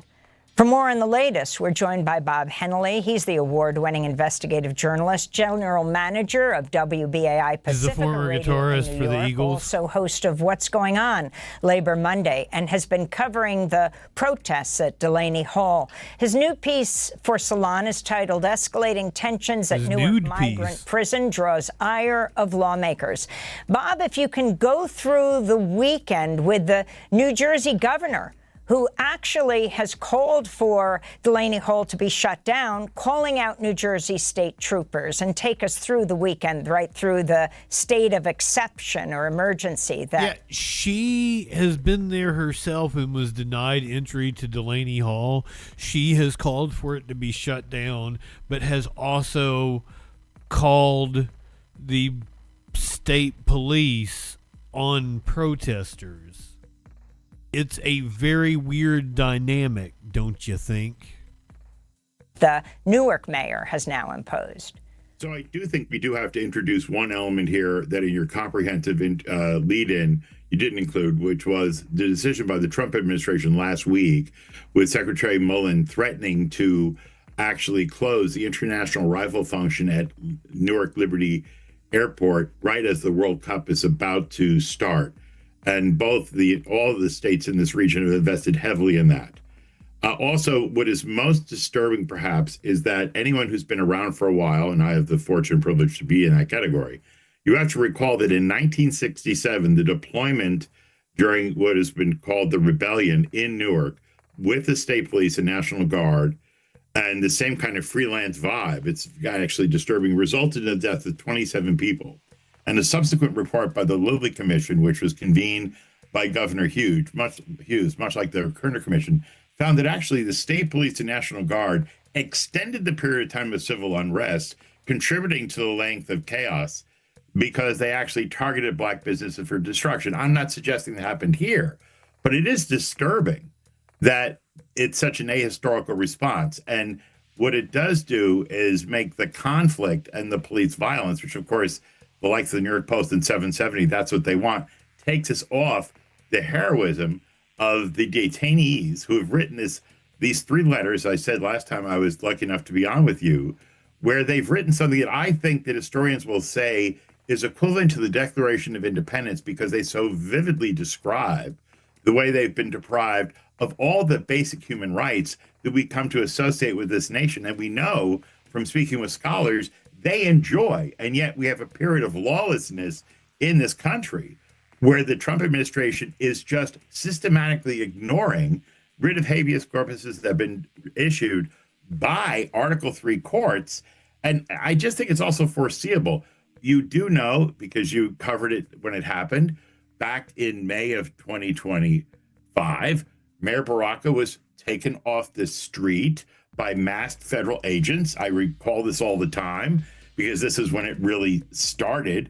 And Bonnie Watson Coleman, Congresswoman, 80 pounds when wet, and Representative McIver, Representative Menendez, all wrapped around in the tradition of nonviolent self-defense, the Gandhi-esque tradition to slow down the process of these masked agents taking the elected mayor of New Jersey's largest city into custody. Now, at that point, I submit, that's when the state of New Jersey, under the prior administration, needed to stand up a protective corridor for the humanitarian work that's going on there. And that's the upset here, is that folks who are well-intentioned, who see this, what happened in Minneapolis with the assassination of Renee Good and Alex Preddy, they come there ready to engage with the helmet on, gas masks. And what they may not know is that there's a very fragile humanitarian effort, which of course I'm not surprised your reporter captured with Sally there, where they were, when things are calm, individuals are released who have been detained or imprisoned. And it's so important that they be encircled by the beloved community, not by a pool of reporters or protesters, that they be cared for, that they end up, and you may know this area, that part of Ironbound is an industrial area. And so they're literally dumped on the sidewalk, no means to connect with their family. And with these aid workers, this faith-based community enterprise that's been going on since the winter of 2025, before people knew what Delaney Hall was, that gets fractured when there's not the disciplined, nonviolent protest going on outside. And so these folks don't get the advantage of being debriefed. First, they may not get released. And second, many of them don't have legal counsel. They're denied the interaction with a social worker, the ability to have resources to get on with their life and to continue to fight for their freedom. And Bob, if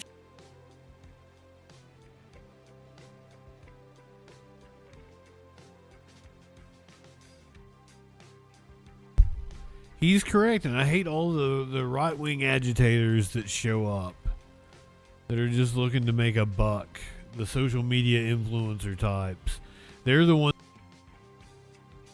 Representative Dan Goldman, Representative Jerry Nadler attempted to visit the facility earlier today.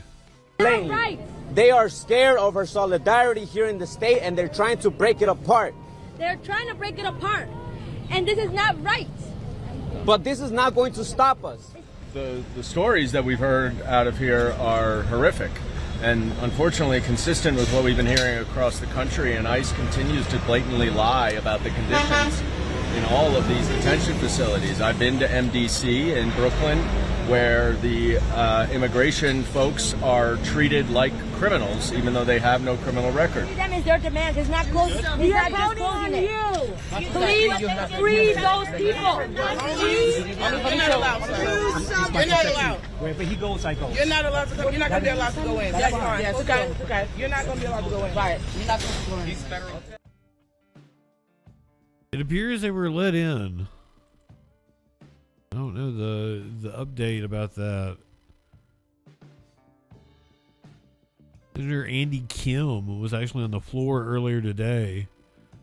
Was describing his experience where he was pepper sprayed by ICE agents. Madam President, I rise today to share stories that I heard from detainees and families at Delaney Hall, and to tell you why these stories should be a call to action to ground our immigration policies in humanity.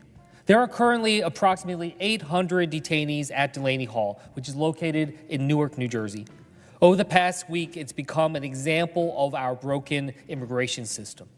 We've seen the images, but what you have not heard are the stories. It's the stories of people I've met and their families that have stayed with me over the past weeks and months. They've stayed with me because these are stories of people who are afraid, people who are asking to be treated with dignity, people who just want the humanity that any of us would ask for. I've heard repeatedly and seen with my own eyes the substandard conditions at Delaney Hall. Food that is inedible. I had a man show me a container of milk that was curdled solid because it was clearly not stored properly. I've heard about the issues of mold and issues of safety and security. What I've heard has been unacceptable. The totality of the stories that I've heard have been disturbing, but when I think about individual people, the failures really come into focus. I spoke over this week, for instance, with a man at Delaney Hall who has stage 3 lung cancer, not been given the medical care he needs, and he told me that he knows his time is short. He actually just wants to go back home to his home country of origin and spend the rest of whatever remains in his life with his family, but is not being able to do so. I spoke with an 18-year-old high school senior, and all she wanted to do was be able to graduate and go to prom. Instead, she's stuck there by herself. I actually met with her mother outside. Probably has been here ever since she was a little kid. Imagine how worried she was about her 18-year-old high school senior in this detention facility by herself. This isn't someone who's a hardened criminal. It's horrific. Or someone we desperately need to get off of our streets. It's a kid. It's a daughter. It's a high school student who is at least spending her time in there trying to translate for some of the other detainees that don't speak English. He's trying to figure out how to help other people. And instead, we have her stuck in there for an indefinite amount of time. She has no idea how long it's going to take to resolve her circumstances. This is someone, as a father, when I think about my own 2 boys, I worry about what is being robbed of her childhood as she's going through this situation. There is a commonality with a lot of these stories. Parents just trying to take care of their kids. Parents who have been in the United States for many decades, many of them married to American citizens, many of them parents of American citizens. These people that deserve better, but they aren't getting better because we have a fundamentally broken system, a system that is built on corruption and profit, fueled by cruelty, a system that strips people of their humanity. Let's start with the motivating factor of profit that drives some of this. Delaney Hall is operated by a company called Geo Group. And you may not know that name, but it is the largest private prison corporation in America. It runs about 20 facilities for ICE coast to coast, including from New Jersey to California, from Florida to Pennsylvania to Texas and beyond. And they're making a lot of money. They got awarded nearly a $1 billion contract to operate Delaney Hall. This is something that is driving so much of the decision-making because when they're telling me that they have only one full-time doctor for nearly 800 detainees there, many of them have real significant healthcare needs, you can understand that actually they could hire more than one doctor. They could hire more doctors. But then that's going to be less profit for Geo Group. When we're talking about the substandard food, they could get better food, at least some quality measure better without the spoiled and disgusting milk that I was talking about. But again, that'll be less profit. And here is just something that is just driving I was so promised much dog or higher. so many of the problems that are out there. Madam President, when it comes to our immigration policy, that is no choice to me from what we're seeing in terms of the profits and the conditions that are there. We should always be putting people before corporate profits. I mean, Kim is correct.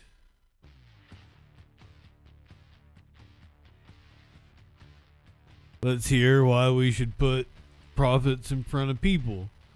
This is Senator Homeland Security Secretary Markwayne Mullin. Taking some questions. You know, while we focus daily on getting the worst off the worst, or worst of the worst, we're definitely celebrating the best of the best. And it's frustrating to me when you hear the rhetoric of the left and they're demonizing law enforcement for simply doing their job. Talking about us. And I'd like to point out that you see the individuals behind me. They're willing to run in and risk their lives for those that were under their protection. Those that the left want to demonize them for arresting because they broke our nation's laws. These three and many others were willing to run towards the gunfire, put their life at risk, put their families at risk of losing their loved ones. And I point out all the time that I guarantee you their family loves them as much as my family loves me, except they are here every single day upholding the standard. His wife's probably going to divorce him any day. Puts their lives at danger, and they're willing to do their job, in some cases for free, because the Democrats are still not wanting to pay them. And they haven't missed a day. They continue to show up. They continue to do their job. They're continuing enforcing the nation's laws. And as secretary for the last 8 weeks, I've never heard them complain. And that's why I say I'm honored to be the secretary over, I think, the greatest group of federal employees, period. They're literally willing to do their job for free, and that's protect my yard, protect your backyard, and protect our homeland. And so, guys, thank you once again for doing that. You represent what we know is true, but unfortunately the American people, sometimes all they hear is the rhetoric of the left. And I'll tell you truly, I pray for you guys, I pray for your family, and I mean this sincerely. Love you. Thank you so much for what you do. With that, I'll stop, and we'll open it for questions. I'm going to ask Brandon to join me up here too, the congressman that really overdressed for this meeting, but it's okay. I mean, loves to speak his mind. I appreciate it. You look good. I mean, I told somebody one time that, you know, the difference between my suit and your suit is, right, is when I'm wearing a suit, I make the suit look good. This suit makes you look good. I'm just playing. So let's open up for questions, and we'll be willing to field anything you have. Secretary Mullin, Brooke Yes. Miller with Yes. Fox News. We see what's going on in Newark, the Delaney Yes. Hall. One officer was just bit in the arm. Then you had another young agitator who was just arrested for telling the officer he's going to kill him and his family. They're asking about Delaney Hall. An officer was bit in the arm. Officers who are just trying to do their job. Well, first of all, we have zero tolerance. The president and I have talked about this. If you verbally assault our officers, if you attack our vehicles, if you attack our property, you attack the person themselves, we will arrest you. We have absolutely zero issue with you exercising your First Amendment in a peaceful protest. But when you're threatening the lives of an officer, that's verbal assault. When you threaten the lives of their family, that's verbal assault. When you spit on an officer, when you put hands on an officer, when you touch our verbal assault, that is assaulting federal property and assaulting a federal officer. And we have that is assault. Zero tolerance. We will arrest you. What I think the best thing that's happened at the detention center in New Jersey right now is the fact that state police finally was able to respond when the Governor Sherrill allowed them to. And it wasn't that state police and local law enforcement didn't want to help. They just were told not to help. We see over and over again in these sanctuary cities and sanctuary states where law enforcement officers, they want to do their job. That's why they signed up to do their job. But so often you have radical left leadership that doesn't allow them to do so. But when they did show up, they quickly realized these aren't peaceful protesters that the radical left politicians were telling you about. These were individuals that were well organized. We've arrested individuals that came in from Portland, not from New Jersey, came from Portland to lead. We've seen that they've been well supplied. We've seen Antifa flags being flown. And once Antifa the state flags police came out, and which, by the way, awesome group of guys. They understand crowd control very well. And they started pushing the individuals back after they warned them. Started making arrests. You saw that the situation quickly got under control. And for us, when we first started calling, they were simply saying they didn't have the resources. And it's interesting to me that they finally found the resources and started clearing their streets. We can control our building. We can provide security for our own building. But if the city and state streets, that is their job to do. However, we will do it if we have to protect our employees, to protect the detainees coming in and out, and protecting the property if required to. But right now we have great cooperation, and we hope that continues. Antifa is such a boogeyman for them.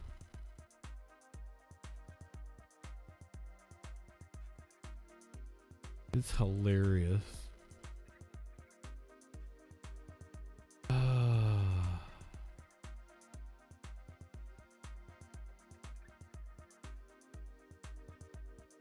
I'm very worried about what is going on with this Ebola outbreak. This could be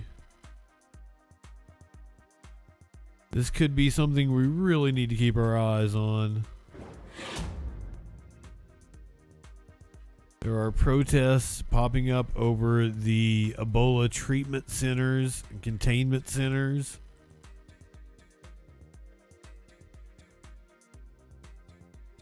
And that is quite worrying. We want to tell the president he cannot be making such a decision to people of Kenya without even considering what will be the effect of what they are doing. We feel that we are being shortchanged because they didn't even come for public participation. Everything that affects the people should come for public participation.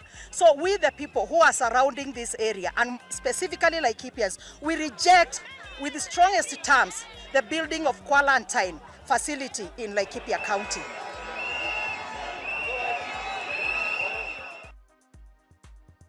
The AP was some good video, but not really giving us the story. Kenyans protest planned U.S. Ebola quarantine facility. Hundreds protest near the side of the planned facility, which U.S. officials say would serve Americans who have been exposed to Ebola. So it's only for Americans. Hundreds of people have taken to the streets in central Kenya to protest a planned Ebola quarantine facility at a military base that would take in United States nationals. Demonstrators rallied on Monday in the city of Nanyuki, days after Kenya's High Court ordered the suspension of the plan. The suggestion that Kenya should host people exposed to the virus, an outbreak of which has killed over 200 people in the Democratic Republic of the Congo and neighboring Uganda, has sparked anger in the country, which has recorded no cases of the virus. Footage obtained by the Reuters news agency showed a crowd of about 100 people on roads leading to the Laikipia Air Base side of the planned facility, blowing whistles and some riding atop a pickup truck. So it seems like the U.S. is just wanting to use a military base that they probably took by force. I have no idea what's going on. USAID was one of the organizations that used to help with shit like this. Smoke could be seen rising from something burning on the road. The agency said the police and the military had increased their presence on roads leading to the air base. U.S. officials have said that a 50-bed unit is planned at the base. A lawsuit arguing that the site could endanger public health given Kenya's fragile health system, and that agreement lacked transparency, was accepted by Kenya's top court on Friday. The U.S. government has said it intends to commit $13.5 million towards Kenya's Ebola preparedness efforts. However, few details regarding the planned center have been released. The site was expected to have become operational last Friday, according to U.S. officials. A number of military aircraft flew in and out of Nanyuki last week and over the weekend, in what diplomats and experts said appeared to be part of ongoing preparations despite the court order.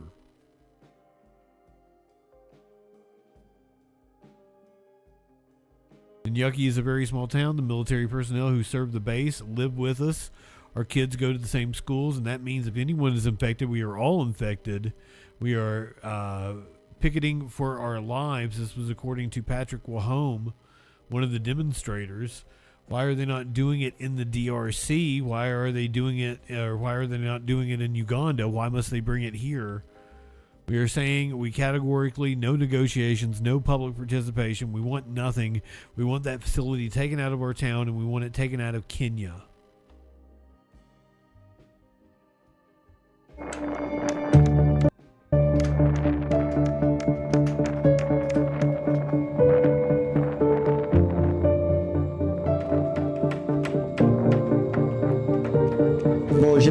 retourner Now, this is d'abord not en the center arrière they were parce qu'on talking a about, eu I à think. connaître cet incident malheureux où la population est venue This is the s'attaquer à incident we nous au covered a niveau de couple weeks l'hôpital ago. parce que la population n'avait pas vraiment cette information, n'avait pas vraiment la compréhension de la maladie. Et il y avait des malades qui étaient dans les sites de prise à charge et ces malades-là se sont échappés People de la escaped structure the et sont facility partis à la and went maison. home. Young men torched the hospital after doctors refused to release the body of an Ebola victim. Congolese officials and international health agencies have insisted burials of the infected be conducted by specialized teams since an Ebola outbreak was declared on May 15th. The incident triggered severe community mistrust, with some families now hiding potentially infected relatives.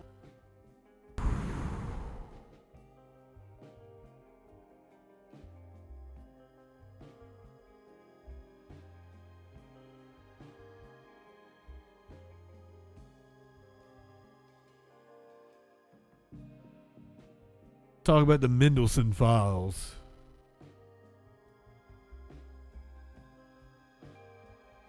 The WhatsApp messages of Peter Mendelssohn have now been revealed in a release that they're calling the Mendelssohn files over in the UK.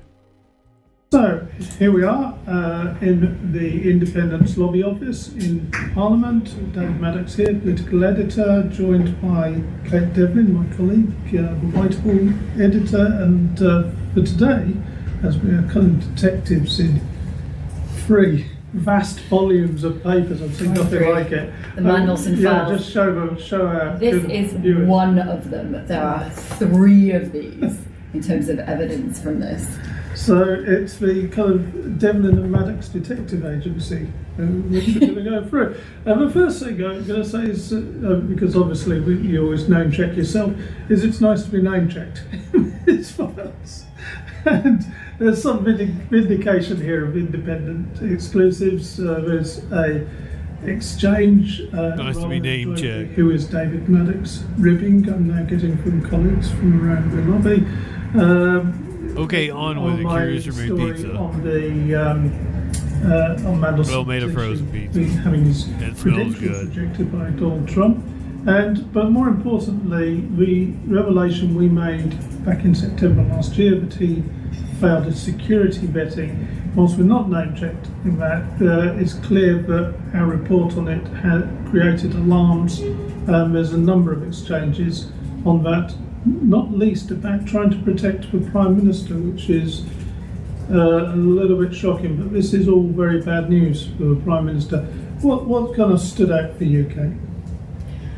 I think so much of it really jumps out of the page from the big important things about what it can tell you about what's going wrong with this government, to the small details. I cannot tell you there are many, many messages while many people in number 10 and many people in the Foreign Office run around like headless chickens trying to get a red box so that they can present it as a present to to Donald Trump when they go to Washington.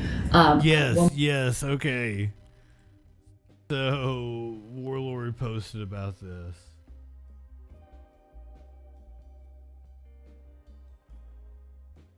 This red box shit. Trump wanted a personalized red dispatch box as a gift from Keir Starmer. Sir Ollie Robbins, the then permanent secretary at the Foreign Office, said it would mean the most to Trump. The suggestion was that it should have a gold crest and lettering mimicking a government ministerial box, but with President of the United States inscribed. Robbins had concerns. What became of the box is unclear. It was comically costed, designed and manufacturer gave a lead time of 8 to 10 weeks. Commercially costed. The discussion around the box and the discussion with the manufacturer appears to have engulfed the most senior levels of government. There are dozens of emails about it involving Robbins, McSweeney, and senior figures in Downing 10.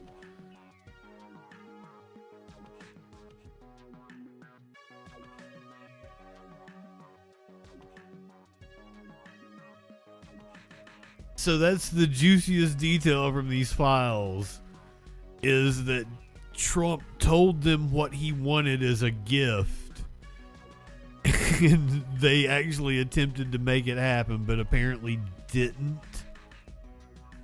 It would mean the most to Trump to get that box.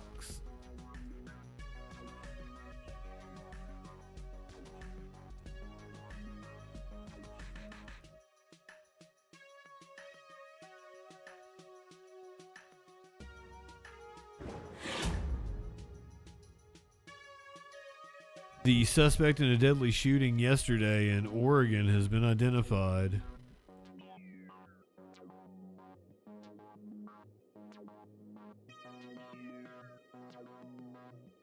It was like some sort of fancy, you know the way the Brits are, it's some sort of fancy ass box. It's apparently a thing in Britain or something. I have no idea. That's what Warlord posted about it in the Discord. The Brits and their boxes. Oh my God, what's happening? I was in my room and I heard rapid gunfire. I went to my window and I heard screaming and I heard people running and I heard this guy say, go, get down, and all these people running to their houses. Our kids were outside playing, and next thing they knew, they were being rushed in. We are following a terrifying scene in Sandy where a shootout left several people dead and a police officer seriously hurt. Police have arrested a suspect. Fox News' Mackenzie Richmond joins us live with more. Mackenzie, I understand you have new information about this person. Yes, within just the last 30 minutes or even less than that, a source close to the investigation has now confirmed that the suspect in this deadly shootout here in Sandy is Brian Andrew Moore. Now, just last night, Moore was booked into the Clackamas County Jail on 3 counts of murder, 2 counts of kidnapping, and for being a felon in possession of a firearm. While we are learning more about the suspect, there are still a lot of questions that are still unanswered in this case. We don't know exactly how many people were killed or how they were related to Moore. We're expecting to learn a lot more about this case from investigators sometime later this morning. But for now, what we... This happened yesterday evening. So I guess we were on stream around the time it was happening. Do know is that it all started with a call about a domestic situation along Evans Street here in Sandy around 4 in the afternoon yesterday. Officers say when they got to the scene, they were shot at, so officers returned fire. In the exchange, one Sandy police officer was shot several times. They were evacuated from the scene by life flight and rushed to the hospital where they are now expected to survive. However, police say several people were killed. Sandy Police Chief Patrick Husky says the suspect barricaded themselves inside a home for hours, which prompted a heavy SWAT response and tactical response. Neighbors were asked to stay inside and lock their doors while Moore was at large. Just before 8 last night, Chief Husky says Moore surrendered, was taken into custody, and the shelter-in-place order was lifted. Now, police say there's no ongoing threat to the community, but there is a lasting impact. This is a traumatic event for our community and the Sandy Police Department, and I know many people are grieving. He is a Husky boy. I ask everyone in our community to keep the victims, our injured officer, and families, friends, and all the first responders in their thoughts.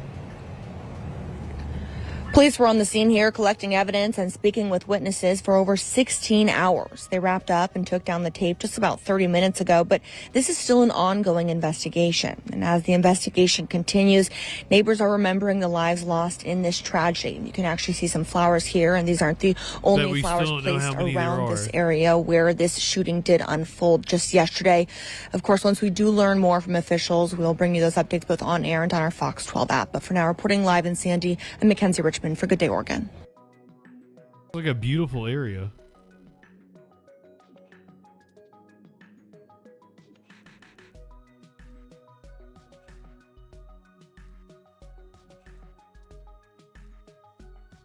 We're gonna go to Brooklyn where people are popping out of manholes, which is a story that's blowing my mind after we did the The one about the woman falling into a manhole the other day. It's really odd, really suspicious. Brandon Jang reacting to two incidents in Brooklyn Friday where police say groups of people were seen entering and exiting sewer manholes in the early morning hours. The latest incident attracting a large crowd of onlookers as both the NYPD and Department. They're apparently very steamy and very dangerous, so getting in and out of it. Yes, Textillion, welcome in.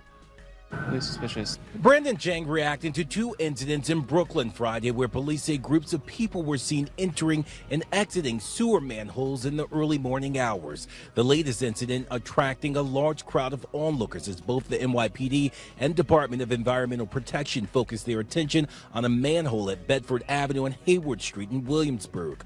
Police say this location is where 8 unidentified individuals were seen on security video entering the manhole around 1 a.m. before exiting and fleeing in a vehicle. One man who asks not to be identified telling us that officials had been out here looking for hours at a scene that seemed to continue to expand. They brought in a lot more, let's say trucks that haven't been used in a long time. Yeah. And they're blocking off more streets. A second incident was reported near Collin Place and McDonald Avenue and the Gravesend section shortly after 2 Friday morning. Police say they were alerted to 7 individuals exiting a manhole there, 7? Prompting a sweep by the NYPD and other agencies that turned up no evidence of danger or wrongdoing. Back in Williamsburg, the idea of people easily climbing into a manhole concerning for some. Oh yeah, 100%. Because the government, normal people like you and I, we're not supposed to go down there. Right, it's supposed to be the workers. They're the ones that are supposed to be workers, systems down there. Ninja Turtles. You and I. DEP releasing a statement to News 4 writing in part about the Williamsburg incident. Quote, DEP is inspecting the sewer infrastructure at this location to ensure there is no damage to the system.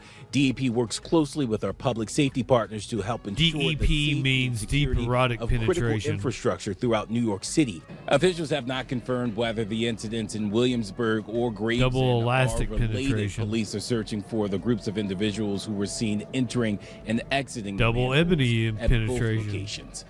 We thank you for watching. Is that racist? Breaking news and top stories on the NBC News. Shut up. Or watch live Tom on our Llama. YouTube channel.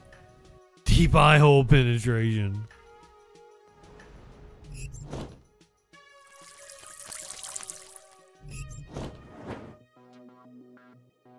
I like to say I'll miss you, Dan Crenshaw, but I'm not going to.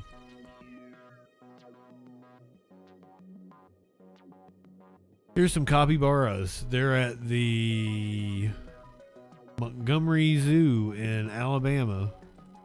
We're back at the Montgomery Zoo for the special edition of Alabama Line, getting you ready to spend the summer and getting your kids ready, really, is what we're doing, to spend the summer right here in the Montgomery area. This is such a great place to spend the summer. And you probably didn't know This is Nancy Mace's mom? is now home to one of the most trendy animals that are online right now, the capybara. Look at this. This is Bailey Klepek and Pat Stewart who are here to help us get to know these animals. How long have we had the capybaras here? I actually don't know. They've been here as long as I've been here, so they've been here for quite a few years. But we have definitely grown the family a little bit, and then we've figured out their whole family situation going on over here as well. Talk a little bit about what the capybara does and how we are taking care of them here at the Montgomery Zoo. Of course.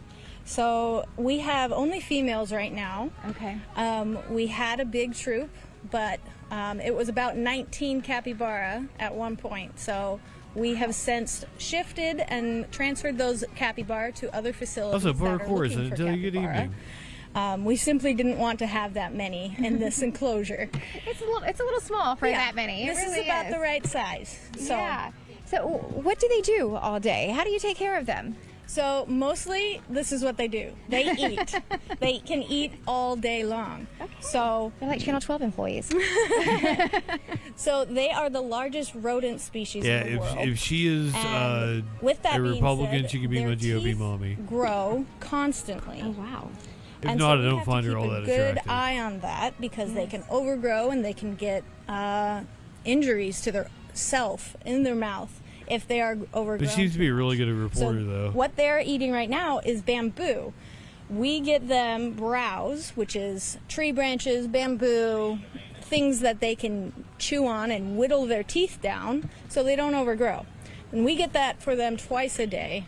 Oh, wow. So once in the morning and once in the evening. I gotta ask, how do you check their teeth to make sure? So, and can you get close enough to get into their mouth? Only when they are under anesthesia. Okay, that's fair. Yeah. Because they're rather skittish, and those teeth are extremely very strong. cute. They can take a finger off very If you're watching on if Twitch, they're we're going to head over to Boy Meets But Minnie. They really don't bite very often. We've never been bitten. I'm pretty sure but he is they doing are really news quite sweet. content They're and very, not racing very content timid tonight. Animals. They're basically like a small horse. No, you said Do you got some give them snacks a here follow to if feed you're them not when you pulled out. I following. wasn't expecting to see snacks that I might find in my own Minnie is fridge. awesome. Yeah. They like to eat the same kind Light of one things up, we tip like to one eat. back. It's all right to have a little fun for you at the sec. I'm Justin Their Freakin. favorite are sweet potatoes. We'll see you tomorrow night. We're going to come on a little later because it's the California lettuce, primary election. And the polls close at like 11 o'clock Eastern time. So they, when So you ask what they do,